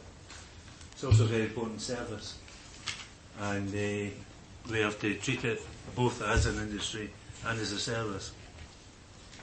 That means that we want the best possible and most cohesive possible regime in place for the taxi trade. I have an amendment to the proposals that are written down in writing that will be moving as a motion. I've copied it. I don't know if it's been copied to all members. Well, Jack's doing that. I'll continue. The issue of we'll deal with the three issues in turn. But the three issues that came out were essentially the issue of number one was that of the, as already been outlined, the lack of common sense in terms of the order in which new applicants have to apply. To purchase the car first and then apply for the licence seems to me to be the back end forward on this one. The bottom line is that it makes more sense to apply for the licence and then purchase the vehicle. After all, you can't use the licence if you don't have the vehicle, but you maybe can't use the car if you don't have a licence. So that seems pretty straightforward, and I hope that everyone would accept that aspect of the report. Secondly, on the issue of the changes in the disability legislation, we welcome the 2010 Act in particular, and we welcome the fact that the needs of disabled people are being legislatively taken care of. Our role now is to ensure that is rolled out to the local trade. And sadly, there have been a number of complaints recently, all of them which, or most of which, have been within the trade themselves, of wheelchair accessible vehicles not being used as wheelchair accessible vehicles. And as we need to reinforce the fact that if a vehicle is registered as wheelchair accessible and someone in a wheelchair approaches the driver, they have an obligation in the law of the land to take that particular person where they want to go. We see the comment was made that the number of wheelchair adaptable, wheelchair accessible vehicles that have gone down recently. They've gone down for a reason, and it's because we still have a target of 20% within the taxi trade itself, wheelchair accessible vehicles. The trade has hit that. Where it has failed to hit the target was in the issue of P-plates, private plates, where approximately 8% of the private plates are wheelchair accessible. So we have that immediate imbalance between the two. Now, in 2012, a report was done by an organisation called Halcro, which showed at that particular point in time a snapshot that there were approximately 440 licence plates on the roads and 68 P-plates.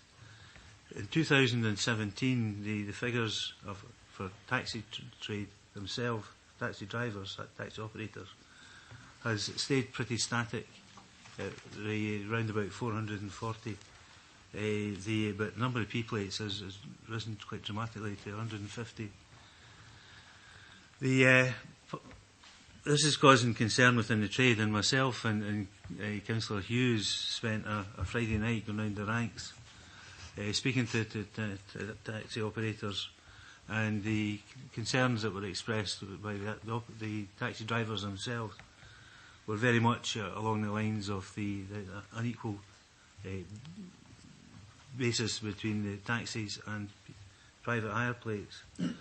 It was felt that the private hire plates had become so much desirable in terms of the ability, first of all, to tap into new technologies.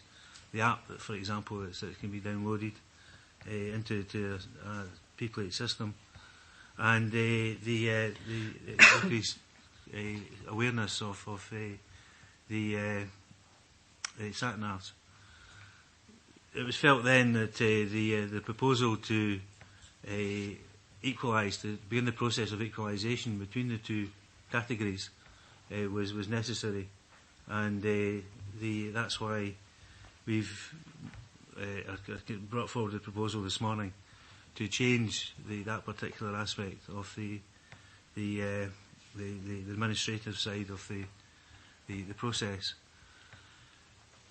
Clearly, at this point in time, any taxi operator can apply for private hire plates and bring in crews from out with the Falkirk District, and that has happened on a number of occasions, we believe, according to taxi drivers themselves. The knowledge test is something that was introduced some time ago and was considered to be both valuable to the service user as well as the drivers themselves. It demonstrated that they had a clear knowledge of the district, demonstrated a clear knowledge of the routes to be likely to take, and that had to be a service improvement within the regime at that particular point in time. It's still a service improvement, but what we have now is that imbalance, as I've previously outlined. So I would like to move the... Sorry, one other thing in terms of consultation. We've consulted with the forum. The forum is not a large forum. It doesn't have dozens and dozens of members. That's why Gordon and I went out on the Friday night to try and gauge the attitude and the views of taxi drivers themselves. The forum has divided along the lines that we thought it would. Namely that by and large the large operators are again the proposed change, and the majority of individual drivers are for. Now I can understand why both positions would be adopted, and I can understand why the operators would want as free a hand as possible to put as many P-plates on the road as.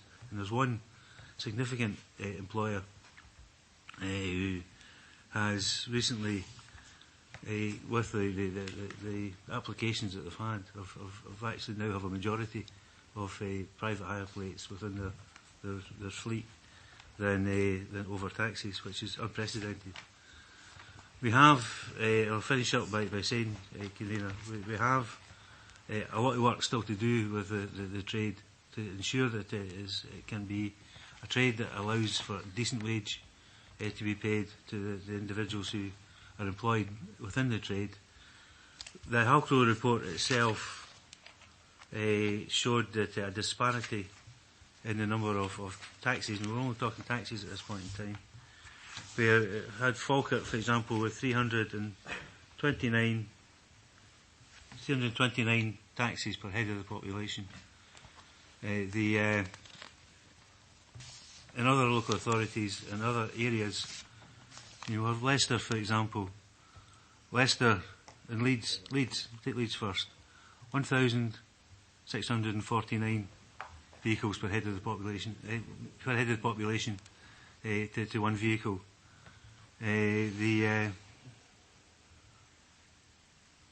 Edinburgh, 373. We've got more taxis per head of the population than Edinburgh, with its large commercial centre. The Bournemouth, 712. Brighton, 540. Exeter, 2,353.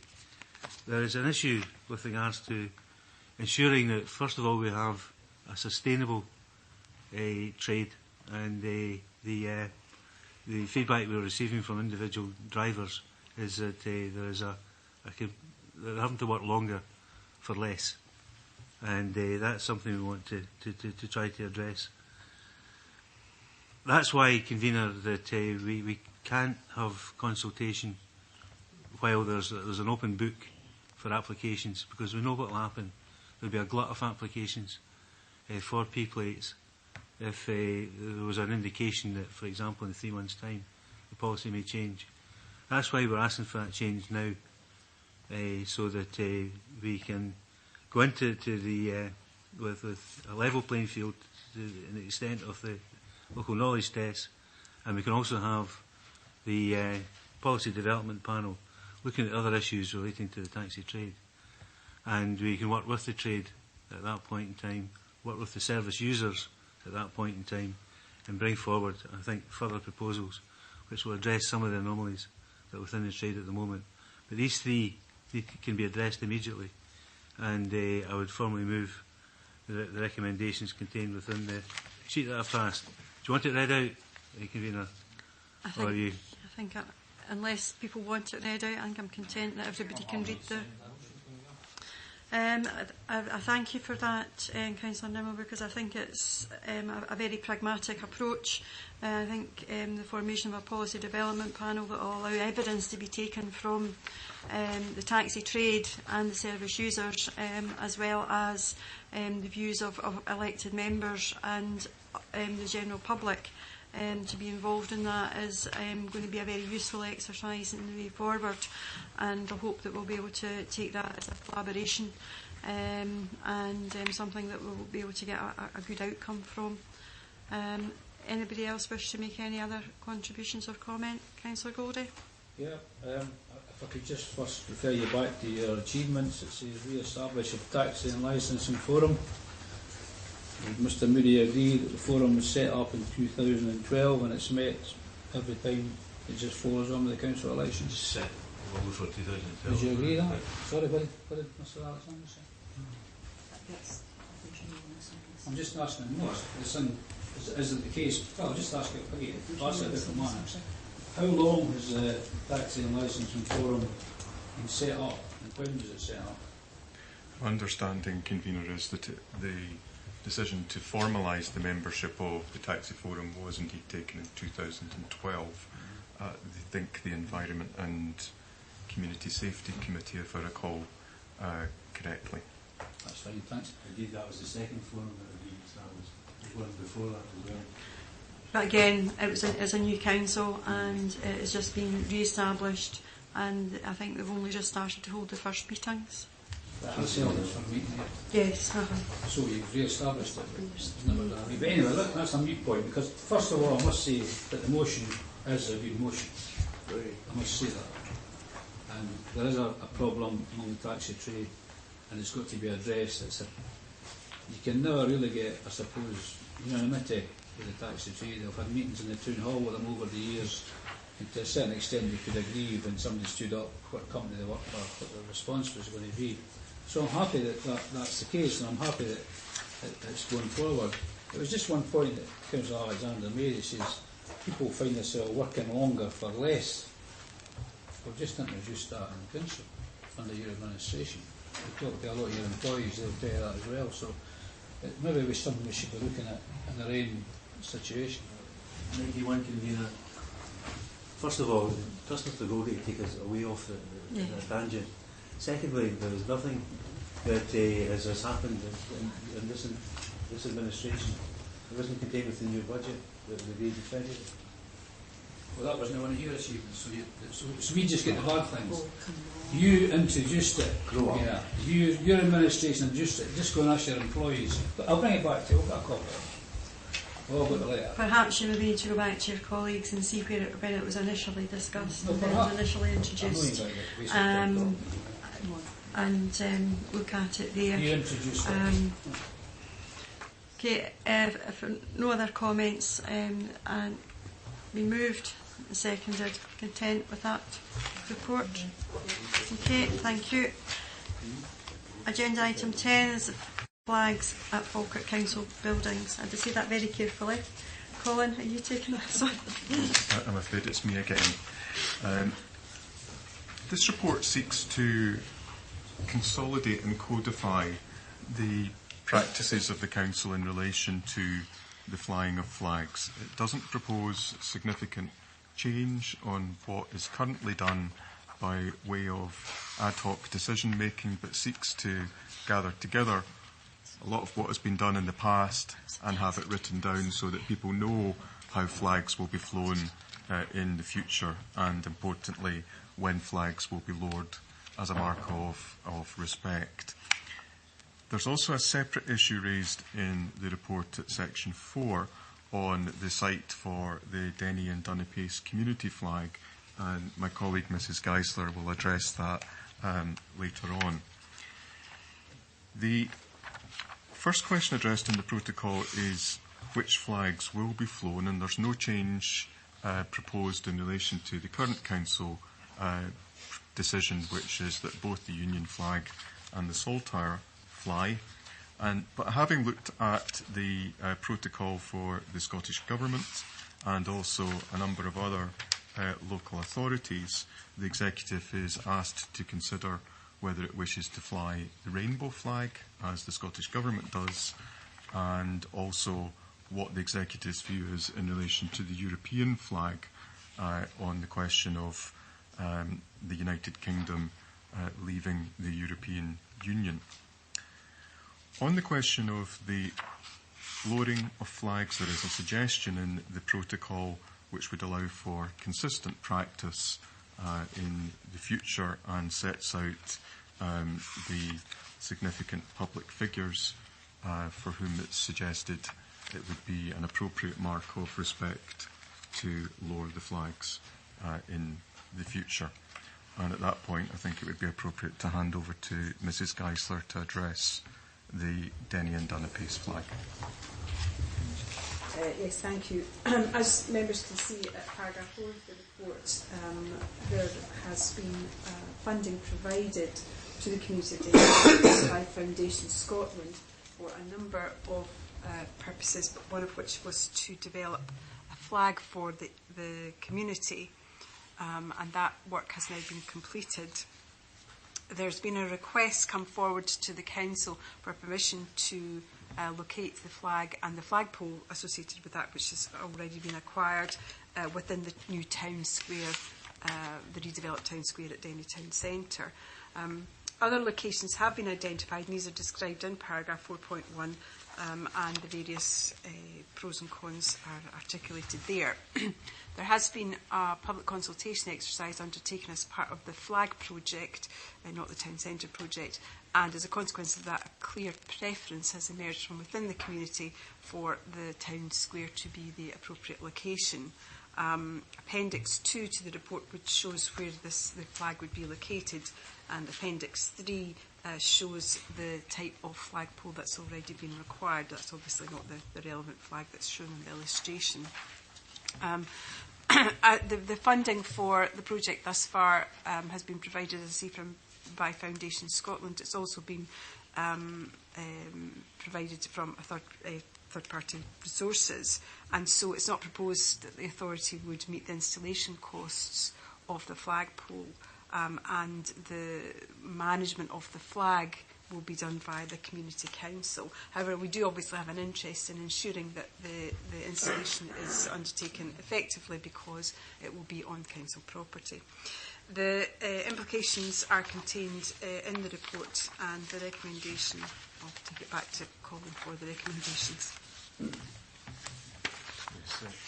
thank you, Convener. The recommendations are at paragraph 2, and they simply relate to whether any of the flags should be added or removed from those listed in the protocol, otherwise to approve the draft protocol and thereafter to determine the site within Denny.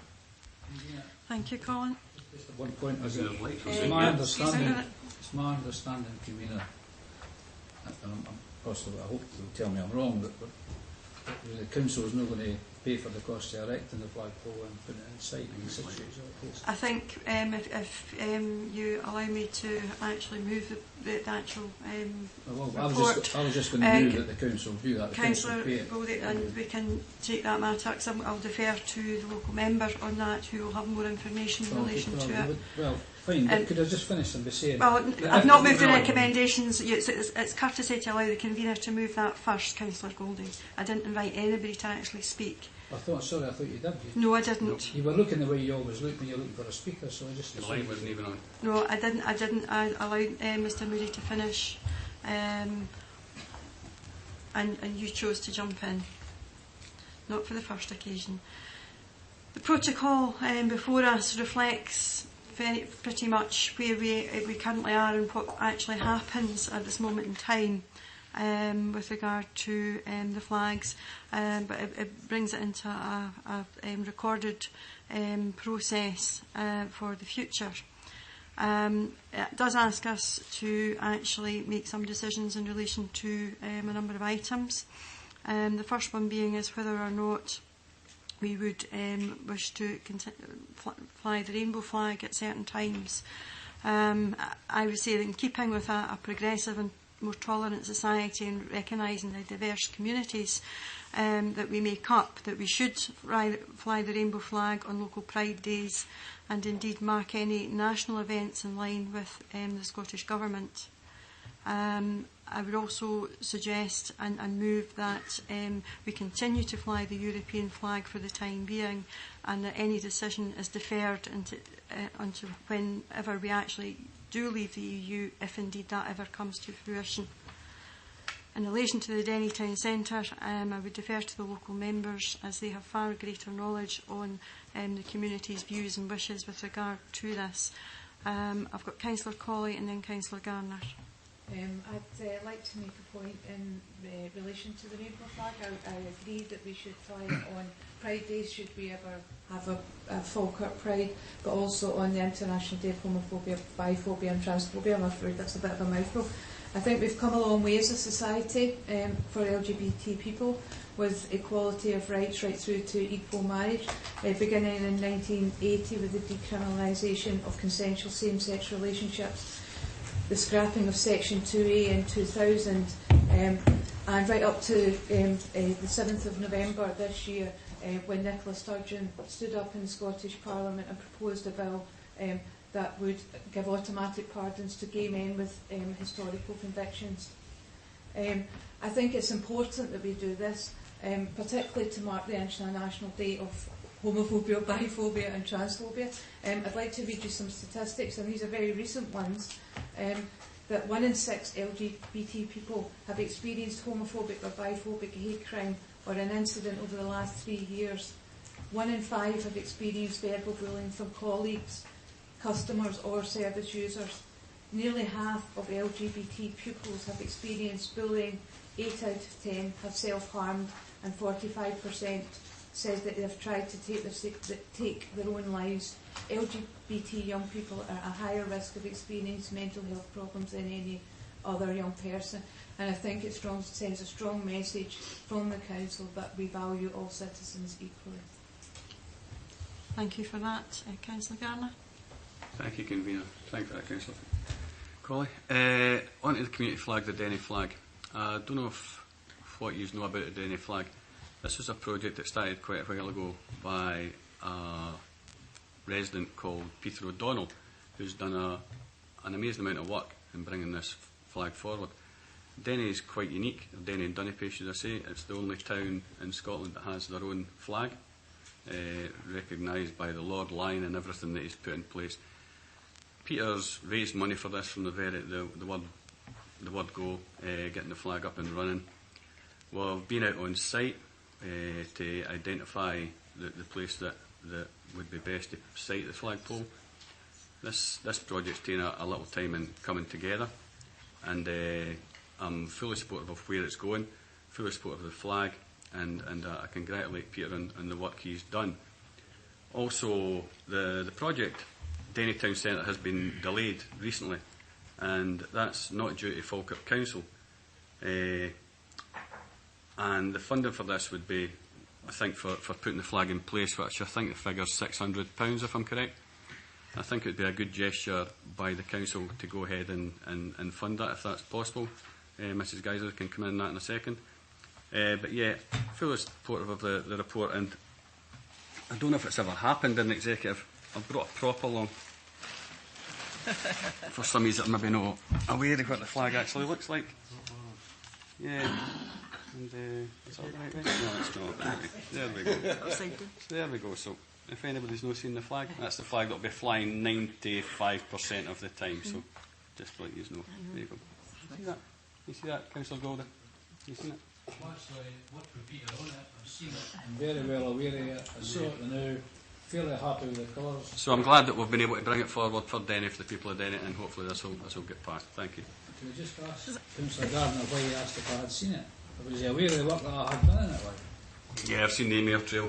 Have you? That's good. Well, Okay, right, guys, that's enough. Please, can we keep the comments coming through the chair, please? I would suggest that you're saying that Denny Town Centre should be the location, the preferred location of. And in view of the costs, I don't know whether Mrs Geisler's in a position to give that commitment right now, but I'm sure that if we can't find the funding one way, perhaps you can assist with through the small grants process to actually be able to assist them with actually paying for the installation of it. But I'm sure there's a method in which we can deliver that. Okay. Any other contributions? Okay. I'll be allowed to speak. Well, you're actually spoken, Councillor Goldie. That's a process. On this occasion, I'll allow you, because you jumped in first and you spoke. So I'm giving you the opportunity. It's your style. I'm quite happy with that. Convener. Okay, move on to item. Convener. Sorry, Councillor Patrick. I really commend the report. It's an excellent, helpful report in every way. One or two comments, if I could make, however.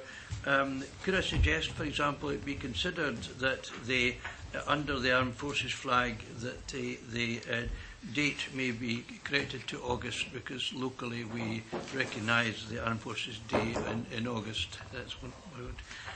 I'm entirely supportive of the flying of the rainbow flag.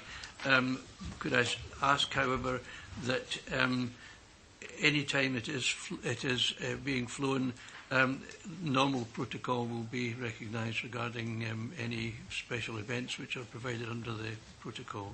So just in case the time for flying the flag coincides, unfortunately, with any of special occasions which are designated as requiring flags being flown at half-mast.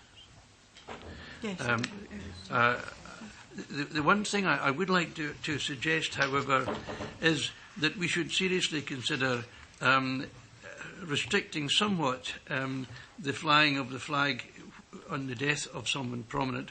First of all, I would like to suggest an addition that I noticed the one person who is omitted from the list of royal family who are recognised specially would be in actual fact Princess Anne, Her Royal Highness the Princess Anne, and I think particularly in view of the special connection and which we claim with some pleasure from the cooperation of Princess Anne in local events, that we consider that it might be considered to add her name. Just a suggestion. The one thing, however, that I do think it requires thought, notice under 3.6 the fact that serving councillors be recognised. I hope that will not be something which will be a particular problem. But the ex-Prime Ministers and ex-First Ministers, I think, is an unnecessary addition. By all means, recognise the people in office should any tragedy happen, and either of these particular office holders should require recognition in this form.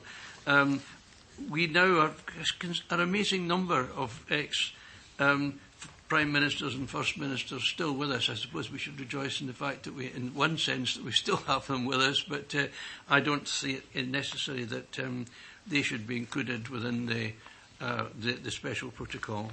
And finally, I should just say that I entirely support the Denny Pace flag and the recognise with credit the work that's been put in with the community to make this possible. The only thing I would suggest is it doesn't actually recognise in the report, but I presume that the flag, that any flag will in actual fact recognise the protocol with regard to special circumstances. Thank you. My understanding with regard to the Denny flag, it will be covered by the protocol with the flag flying. Princess Anne, she has a very, very close connection with Falkirk, particularly around Strathcarn, and I have no difficulty with including her within the list of the royal family. With regard to the Prime Ministers and ex-Prime Ministers, Colin, do you wish to make comment on that?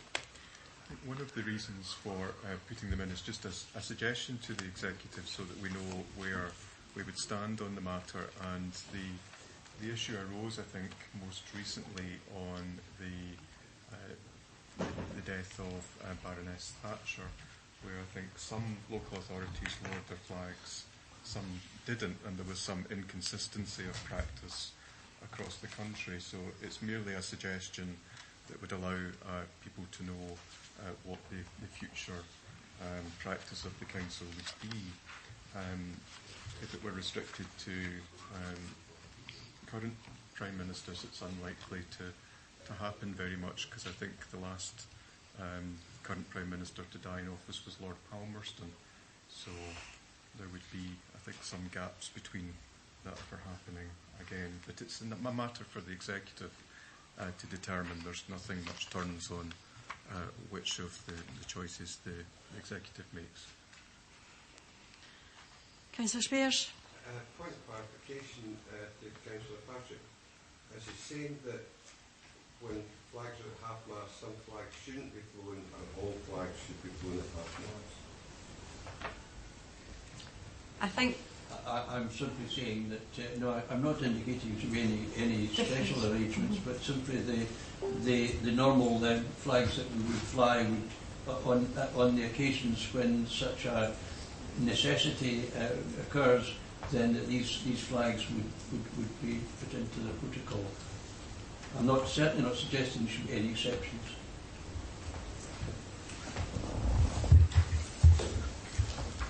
Okay, is there any particular further views with regard to the inclusion of ex-Prime Ministers and ex-First Ministers of Scotland with regard to the lowering of the flags? That's been on for ages.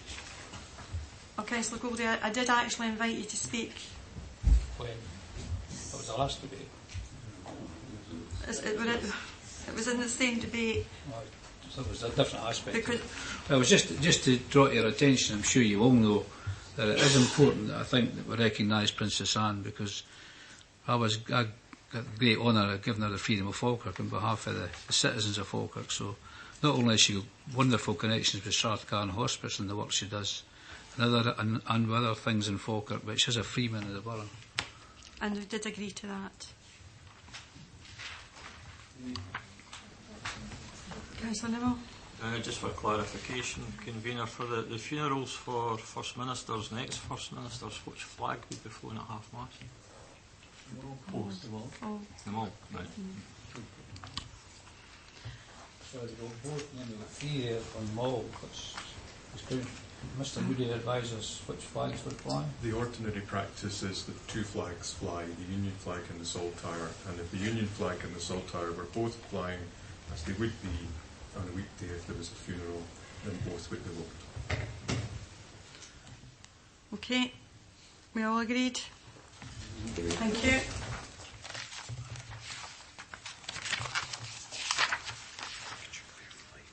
Yes. Item 11, Mrs. Geisler.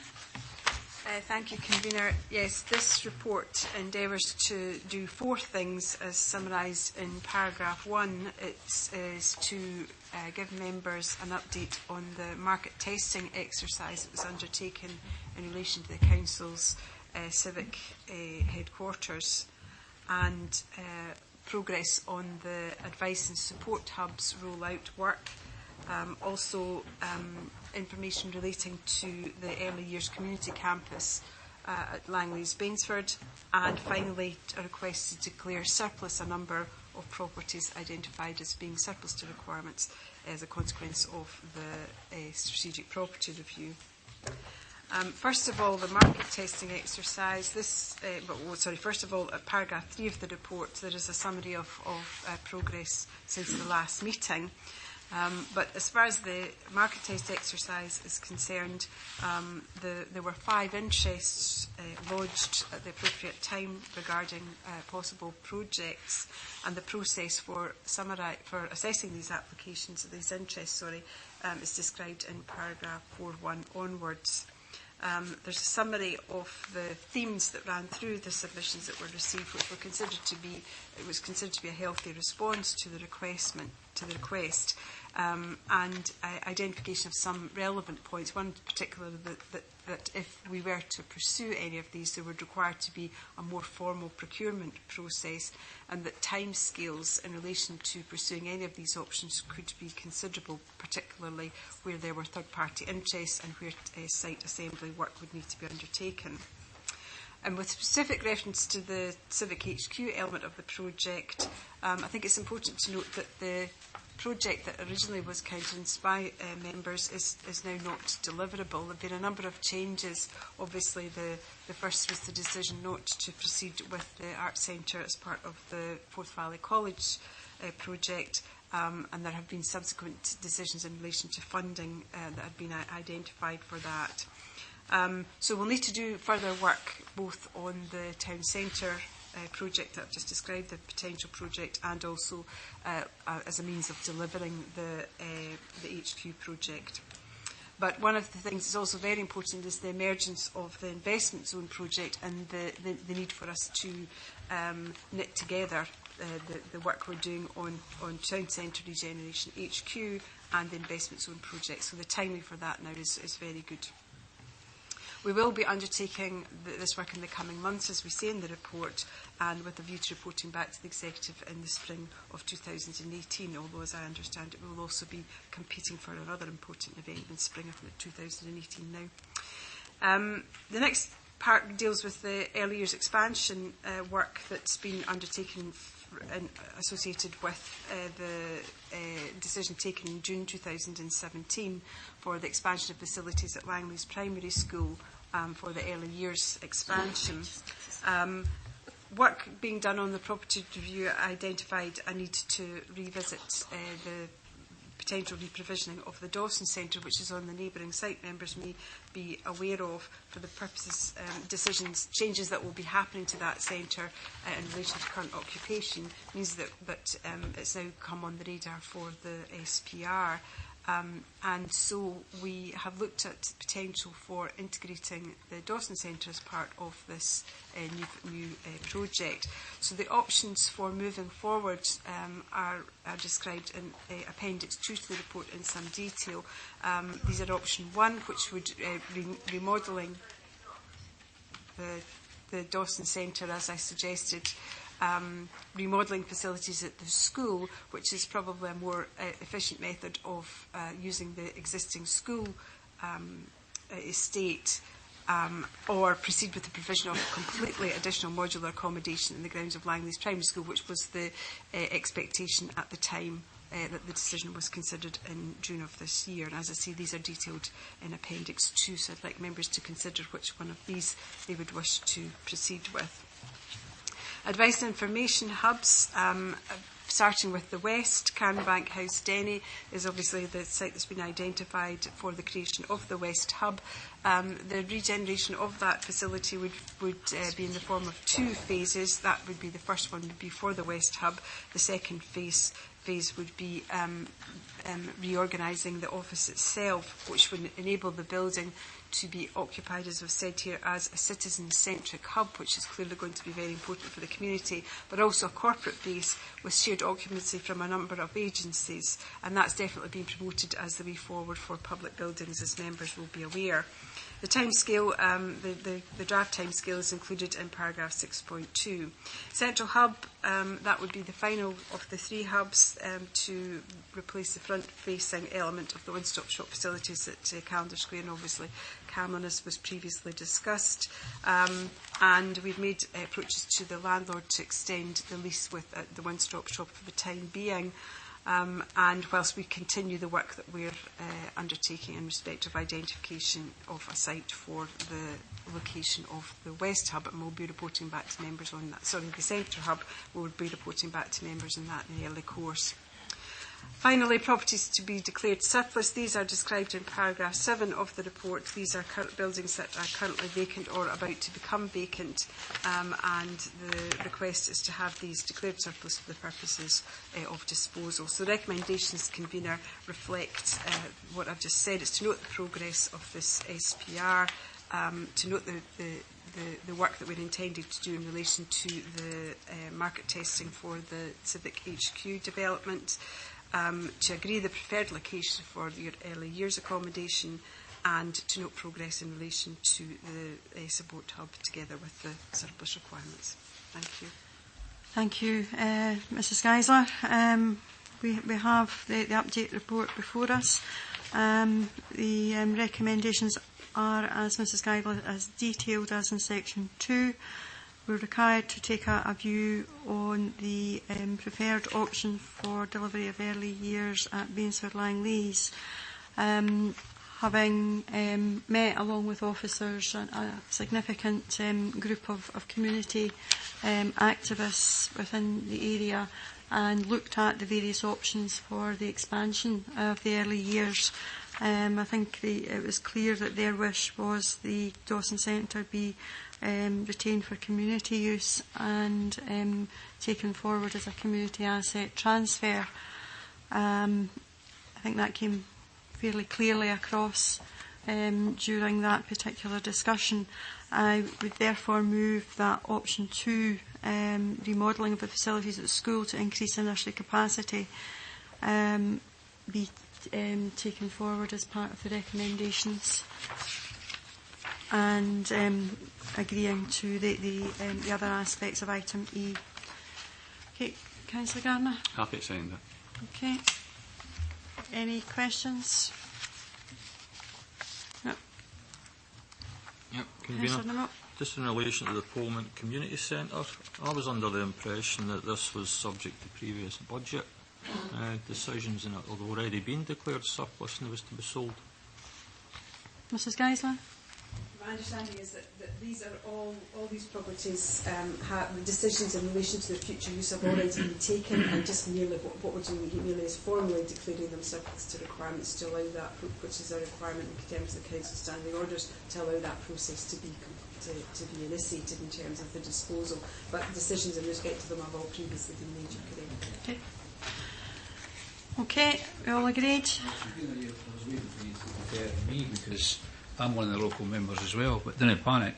I do agree with what you've said, and I accept that is the best way forward, because there is a need down there for that.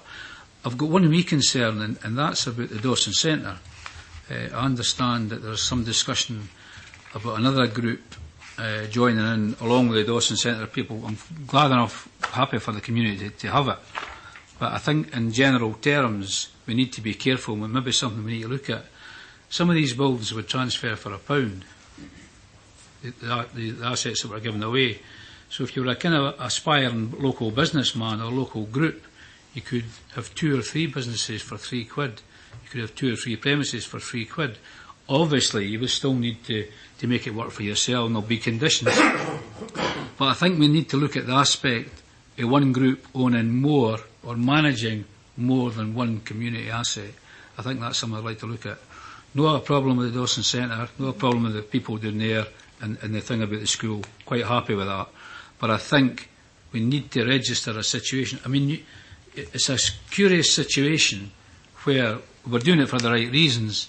We give somebody a community asset for £1, and then they go along and under a different hat come back in and get another community asset for £1. So they've got 2 community assets for £2. I think it's something you look at, and I just hope you would accept that. I certainly will be raising it with the Chief Executive and Mr Moody. But as I say, happy enough with the report. Being a local member, I thought you might have deferred to us first, you know, but you didn't. But that's fair enough. Okay, in that case, I will invite my other colleague, Councillor Alexander, who I didn't invite either. But he always follows me anyway, so. Yeah. Didn't even polls last year. That's another matter. Good. I'm pleased. The issue of the three assets for £3, I'm not aware of even charging £1 for these assets. 19.1. If I'm not making myself clear, I want to make myself clear to be fair to everybody. Some of these assets will transfer for £1. Is that the case or is it not? Could we ask Gary Greenhalgh maybe? Gary? I think what Councillor Goldie is referring to is that under the Community Asset Transfer Scheme, the assets will still, under the scheme, belong to the Council. The notional value of the lease or rental, the annual rental that's referred to so far, subject to community benefit analysis statements being prepared, would be a notional annual rental or lease for £1. So the asset itself would still be retained in council ownership, but the right to use the building would be deferred to an appropriate party, subject to all the usual checks under the CAT scheme for an annual rental of £1. Thanks for that. Yep. Annual rental. Okay, Councillor Alexander. Yeah, the question for the same officer, convener. In terms of the future of these facilities, would it be in order for an option for individuals to perhaps cash in and sell the business? As I said, certainly there's no individual or group could sell the asset because the asset still belongs to the council. As we go through the Community Asset Transfer Scheme, and we're learning every day as we do it, it's an independent process led by legal services and also the council's asset team. There are a number of interested parties that we'll look at, but the main thing is that it's not just the council that's got a vested interest. A lot of these organisations would need to register with the charity regulator as well, and they also have their own independent verification and checking processes to make sure that the groups or organisations, the governance arrangements are robust enough, and the council ourselves will ensure that we apply that robustness in terms of the governance arrangements of any organisation that is being considered for it. But again, there would have to be a report back to one of the executives to get that decision made. Thank you for that. I think that clarifies a number of issues. Actually, it clarifies the fact that we have the protection of the charitable status and the rules that would come about through the transfer of the asset to a charitable group. So I'm satisfied with that. If Mr. Goldie has examples of concerns that he has, then surely he should raise them here within the chamber, so that you want me to speak like? So we can perhaps say where we are, perhaps someone address. Who knows? We might actually be able to address some of Mr. Goldie's concerns. I think that would be helpful if you did have examples. Clarify it. If you wish to clarify, yes. If as Gary says, you've got two charitable groups, a charitable group needs to raise funding. They raise funding to run their premises, to heat it, to light it, and do various things like that. Now, if you're not very careful, for instance, you could have one charitable group in charge of two different premises, but in effect, they could be running a business to the extent of, let's pick something out there for argument's sake.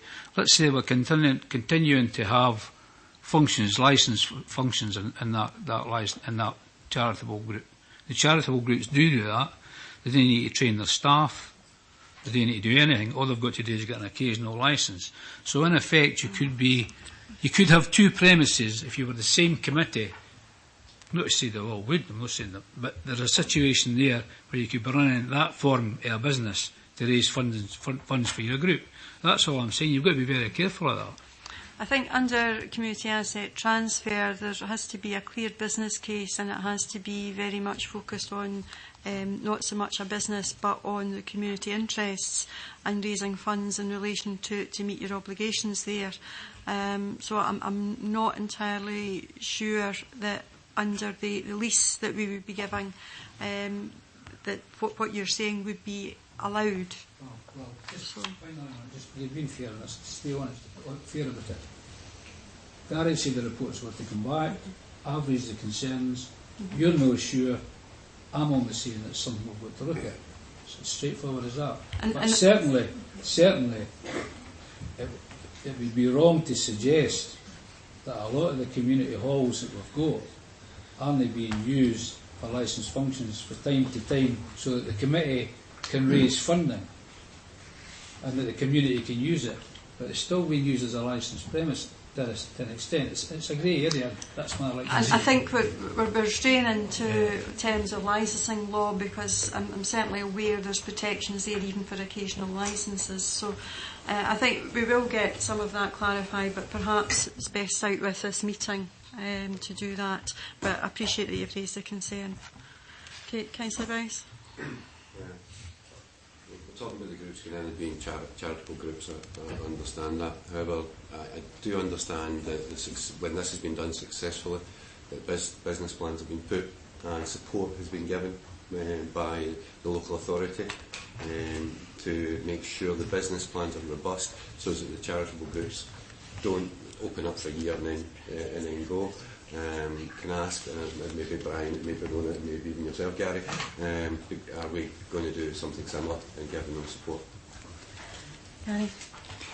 Yes, I certainly can confirm that support is being offered by the Council in terms of support from some of the colleagues in Development Services in terms of asset transfer, some of the colleagues in the legal team in terms of the legal issues, and some of the staff I have in Community Learning Development.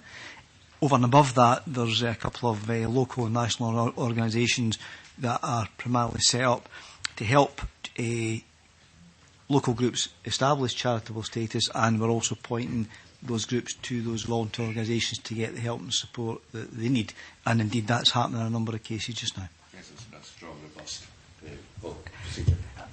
I would have to say that anything that we do in terms of community asset transfer would have to be done in a strong and robust case anyway. So that, I think that would be paramount to anything we do. Okay, thank you. Agreed. Okay, thank you. Item 12, household recycling charge. Mrs. Geisler.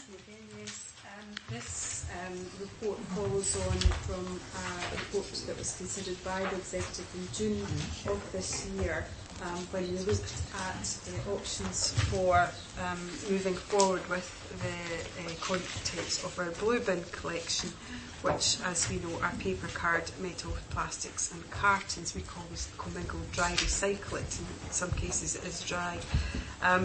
What we talked about was a revised service which would address issues over cost, together with meeting the Scottish Government's Household Recycling Charter, which we know the Council is a signatory. At that time, I was authorised to submit a funding application to Zero Waste Scotland and to come up with an implementation plan for taking this process forward. So section 4 of the report just gives an update on issues associated with the blue bin material that have been highlighted previously. And it's really a summary. In summary, it's outlining the fact that there's continued pressure on the quality of the sorted product coming from the blue bins, and that results in cost pressures, and that's not an issue that's going away. Section 5 of the report looks at the Charter Compliance Service. Obviously, it's important for us to be part of the Charter Service, both from a cost perspective, but we are obviously signatory to that. The purpose of the Charter is to establish common collection systems and to maximise recycling opportunities. And that's described in detail from an extract from the Code of Practice associated with the Charter, and that's at paragraph 5.4 of the report. The application to Zero Waste Scotland for funding was made, and an offer has been forthcoming. The offer was made on the basis of it being delivered by means of provision of an additional container. and because that was an offer that could be processed, an application that could be processed within this financial year. The outcome from the application is that Zero Waste Scotland has indicated that the Council has been successful with its application, and the offer is for £1.609 million, with a breakdown provided in paragraph 6.4. As you can see, there's a significant sum included in that amount for communication to households. We've always been very successful in engaging with our householders, our citizens, in relation to recycling in the past, and that needs to obviously be a very strong element of any action moving forward. Part of the decision that was made in June was to undertake a service review to determine the robustness of the service, and that's been conducted in 3 parts, as we describe in the report. The first is around the efficacy of our current arrangements, and the detail around that's contained in Appendix 1 to the report. The second part of the review was to revisit the scenarios that the Policy Development Panel looked at previously, and that's contained in Appendix 2, and I think that's a very useful format which summarises the extensive work that the PDP undertook at that time. And the third thing is considerations in relation to current and potential collection system, which is contained in Appendix 3. As I say, the details around Appendix 2, I think, they're described in the report in Section 7, but they're also contained within Appendix 2. There was no scenario from the scenarios that I described earlier, the 4 scenarios, there was no scenarios selected in June 2006, so that the existing arrangements ran on, and we are currently still collecting the co-mingled dry recyclate on a 2-weekly cycle. Section 7.9 of the report deals with the treatment of food and garden waste, because obviously some authorities have moved to conjoined collection for that. This isn't something that we favour for the reasons described in paragraph 7.9, and at paragraph 7.10 we highlight some local authorities which are currently operating a 4-wheeled bin collection system, and authorities which have changed their arrangements in respect of garden waste, and there are currently councils who are considering a charge for their garden waste as part of their budget setting exercise. So, Section 8, next steps. Appendix 3, as I've described, contains an overview of the current and potential collection arrangements that we could pursue to provide the Charter compliant service. And that document, I must stress, is the most cost-effective way for members to take this forward. Obviously, it's the PDP looked at a number of options, and this one is the one that's most cost-effective. And it represents scenario 1, as described both in paragraph 7.4 and in the relevant appendix. I've already mentioned there's a discussion in the remainder of paragraph 8 about the level of engagement with communities that would clearly be undertaken before any of this was implemented. And obviously the garden waste needs to be factored into the consideration. It's a discretionary service, and we need to think how that would be taken forward. The implications are contained in Section 10 of the report, Convener. One of the things I would like to draw attention to is that the funding from Zero Waste Scotland is limited, and as other councils submit their applications in the future, we can't be guaranteed that level of funding would be available moving forward. Conclusions are at paragraph 11, Convener, and these just summarise what I've said already, with the recommendations at paragraph 2, which is to ask members to consider how it wishes to proceed in terms of this process, and to authorise myself to take any necessary action to implement the decision that you're about to make, including, if necessary, to accept the Zero Waste Scotland funding offer. Thank you. Thank you, Mrs Geisler. Councillor Garner, this is your portfolio area. If you want to. I welcome this report, and I thank the Director and our team, especially Carol and Ross, who have done a lot of work putting this together. I think this report has been very useful for new members in particular, and it lets them see where we are currently, and lets them have a look at the PDP, which was quite extensive at the time in 2015. I've got a short motion which I've put together there. I just want to circulate it. It's pretty short right enough. There's still work to be done here, and we want to get this right. That is the bottom line. We don't want to to just take things for the sake of it. So this short motion, I'll have a wee, like to have a wee look at that.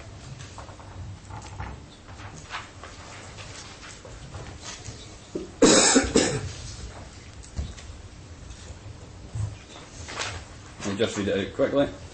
Executive welcomes the report, which is based on the Charter Compliant PDP from 2015. Agrees to further investigate all options, awaiting feedback from other councils who are currently implementing Charter Compliant services, and identify best fit for our residents, service and area. Thank you, Claire. Okay, I'm happy to second that, Councillor Gardner. Is there any... Obviously, this has been an ongoing item. Is there any other comments? No. Happy to accept. Thank you. Okay. Item 30, programmes update. Brian? Yes, Convener, thank you. This is a progress report on the Council's two capital programmes, the General Services and the HRA. Dealing first with the General Services, which is in section 4.1, the little table 4.1.1 shows that there's been a minor movement since we last reported. In paras 4.1.3 right through to 4.1.9, we set out a summary of the position and the range of projects in each of the service areas. If I can just draw your attention under Community Trust, para 4193, where there's a decision required from members which flows from the extra budget allocation that was given to the Trust for the purpose of investment in pavilions at the February budget meeting.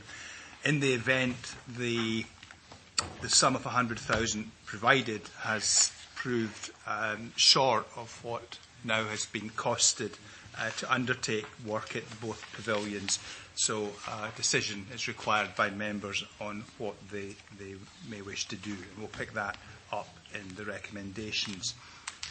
Section 4.2 picks up on the variance in the table at the front end of the report.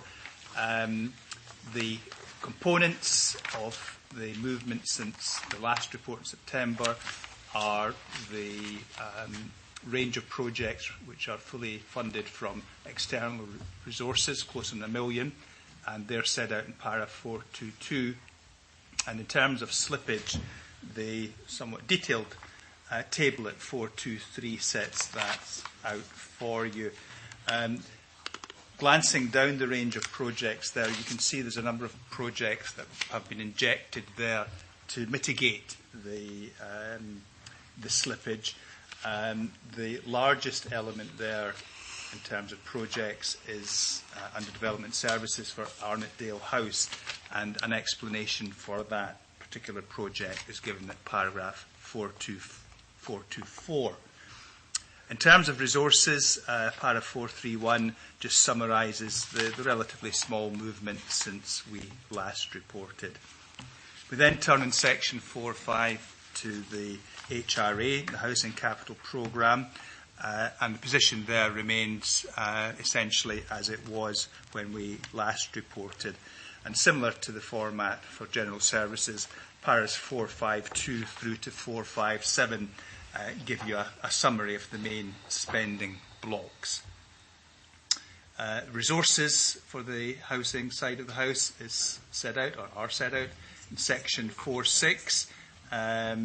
Probably the main elements to highlight there are in paragraphs 4.6.1 in terms of the flow through of right to buy sales, and 4.6.2 the capital funded from current revenue adjustment with the revenue account. Section 4.8 mirrors a similar section in the Treasury report, which is next on the agenda, and just reinforces the close interface between the Treasury activity in terms of borrowing and the status of the capital programme. To round things off, the two reserves, capital reserves, are set out in section 4.9. The first of these in 4.9.1 is capital receipts, which is essentially sale of council assets, and then the other one is capital grants, which is largely relates to section 75 contributions.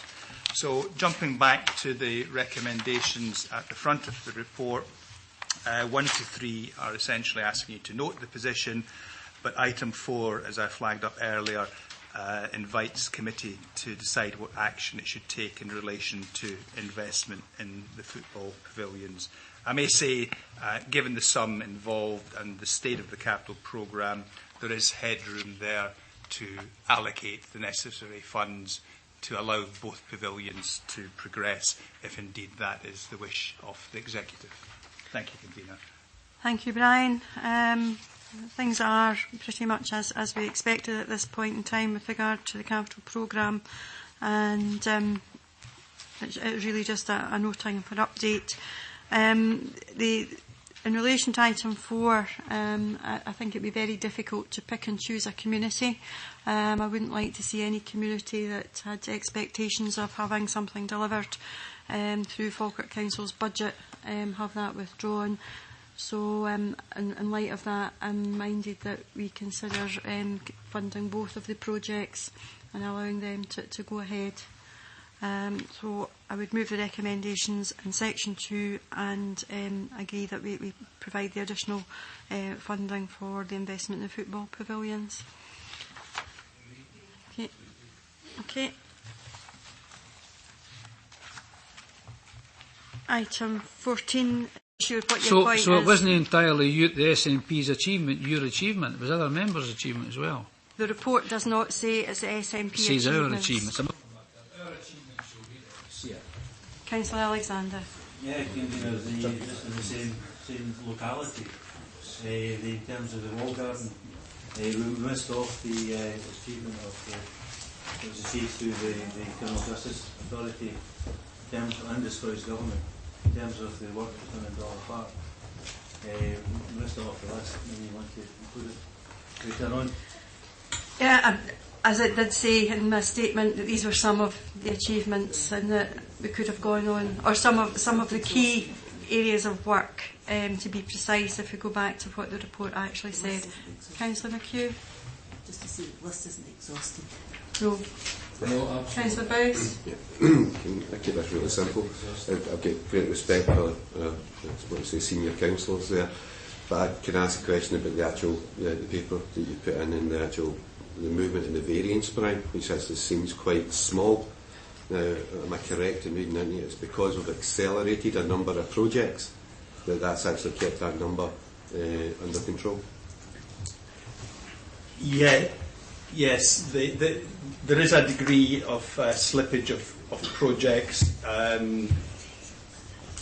but the table at para 423 does show that there's at least 4-5 projects that have been accelerated to dampen that. It's very difficult often for technical reasons to accelerate projects, so officers involved have done quite a lot of work to be able to bring these forward and, as I say, make sure spend's kept as high as it can be, investment's kept as high as it can be. Thank you.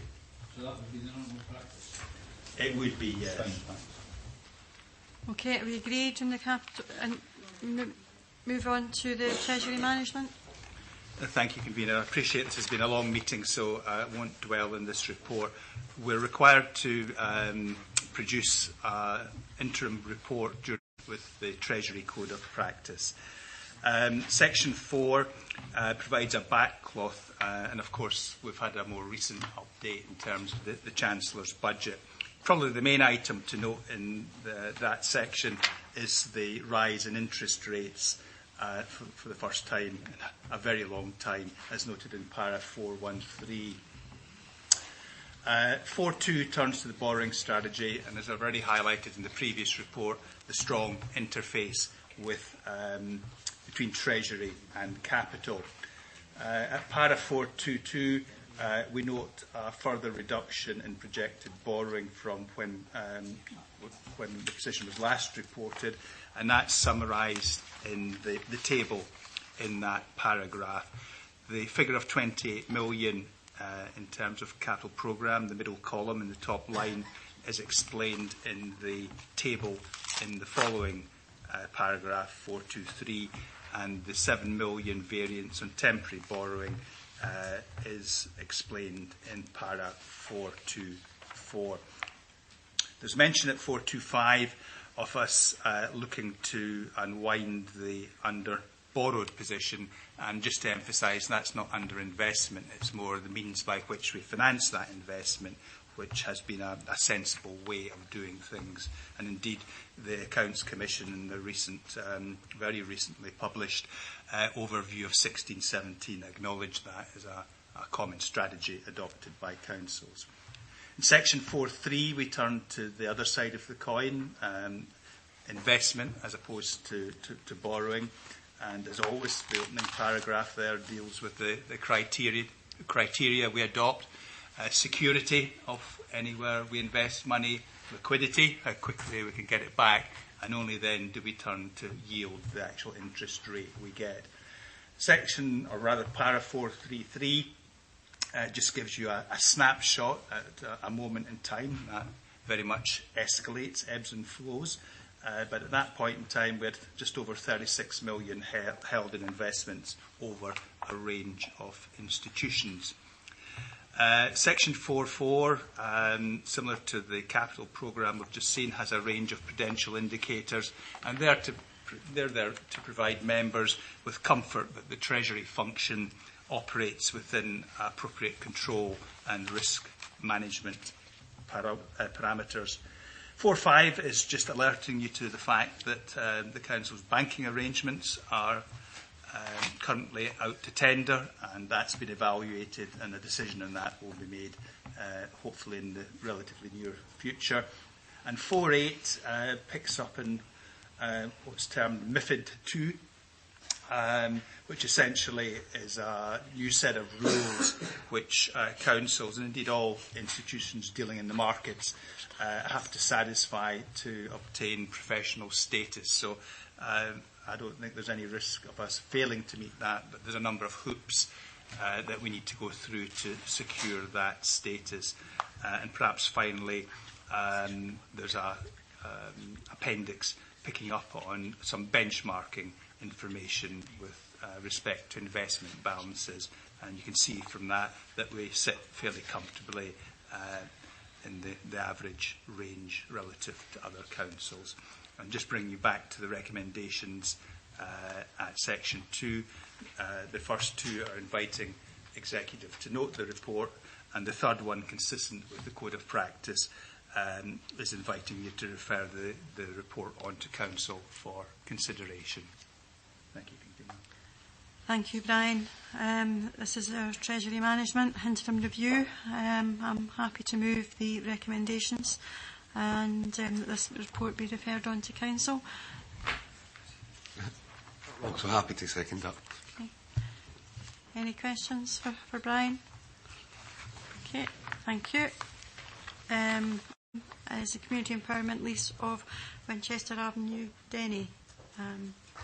Who's going to take that? Rona, thank you.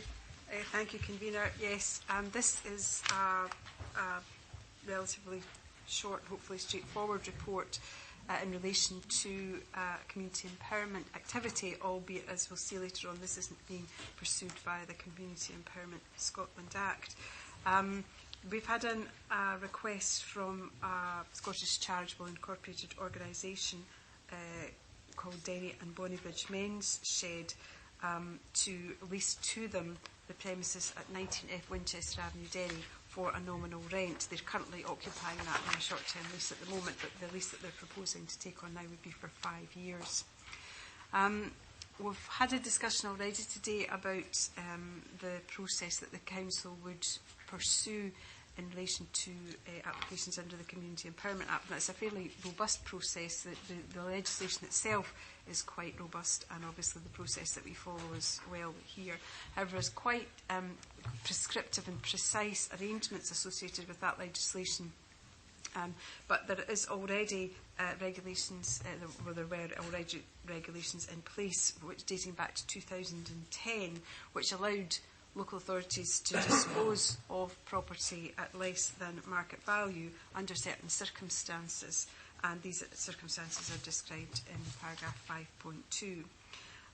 There is a group of, although we're pursuing the application in terms of the 2010 regulations, the process that we have used is the process that we use for any applications in terms of the 2015 Act, so it allows there to be a very robust assessment of any application. So the proposal itself is detailed in section 4 of the report, and the outcome of the analysis is detailed in section 5.4, and I think we can all agree that this is very meritorious. It fits with our sold outcomes. It's, although this is a local group, it is supported by a national organisation. So there is a degree of support there for this activity.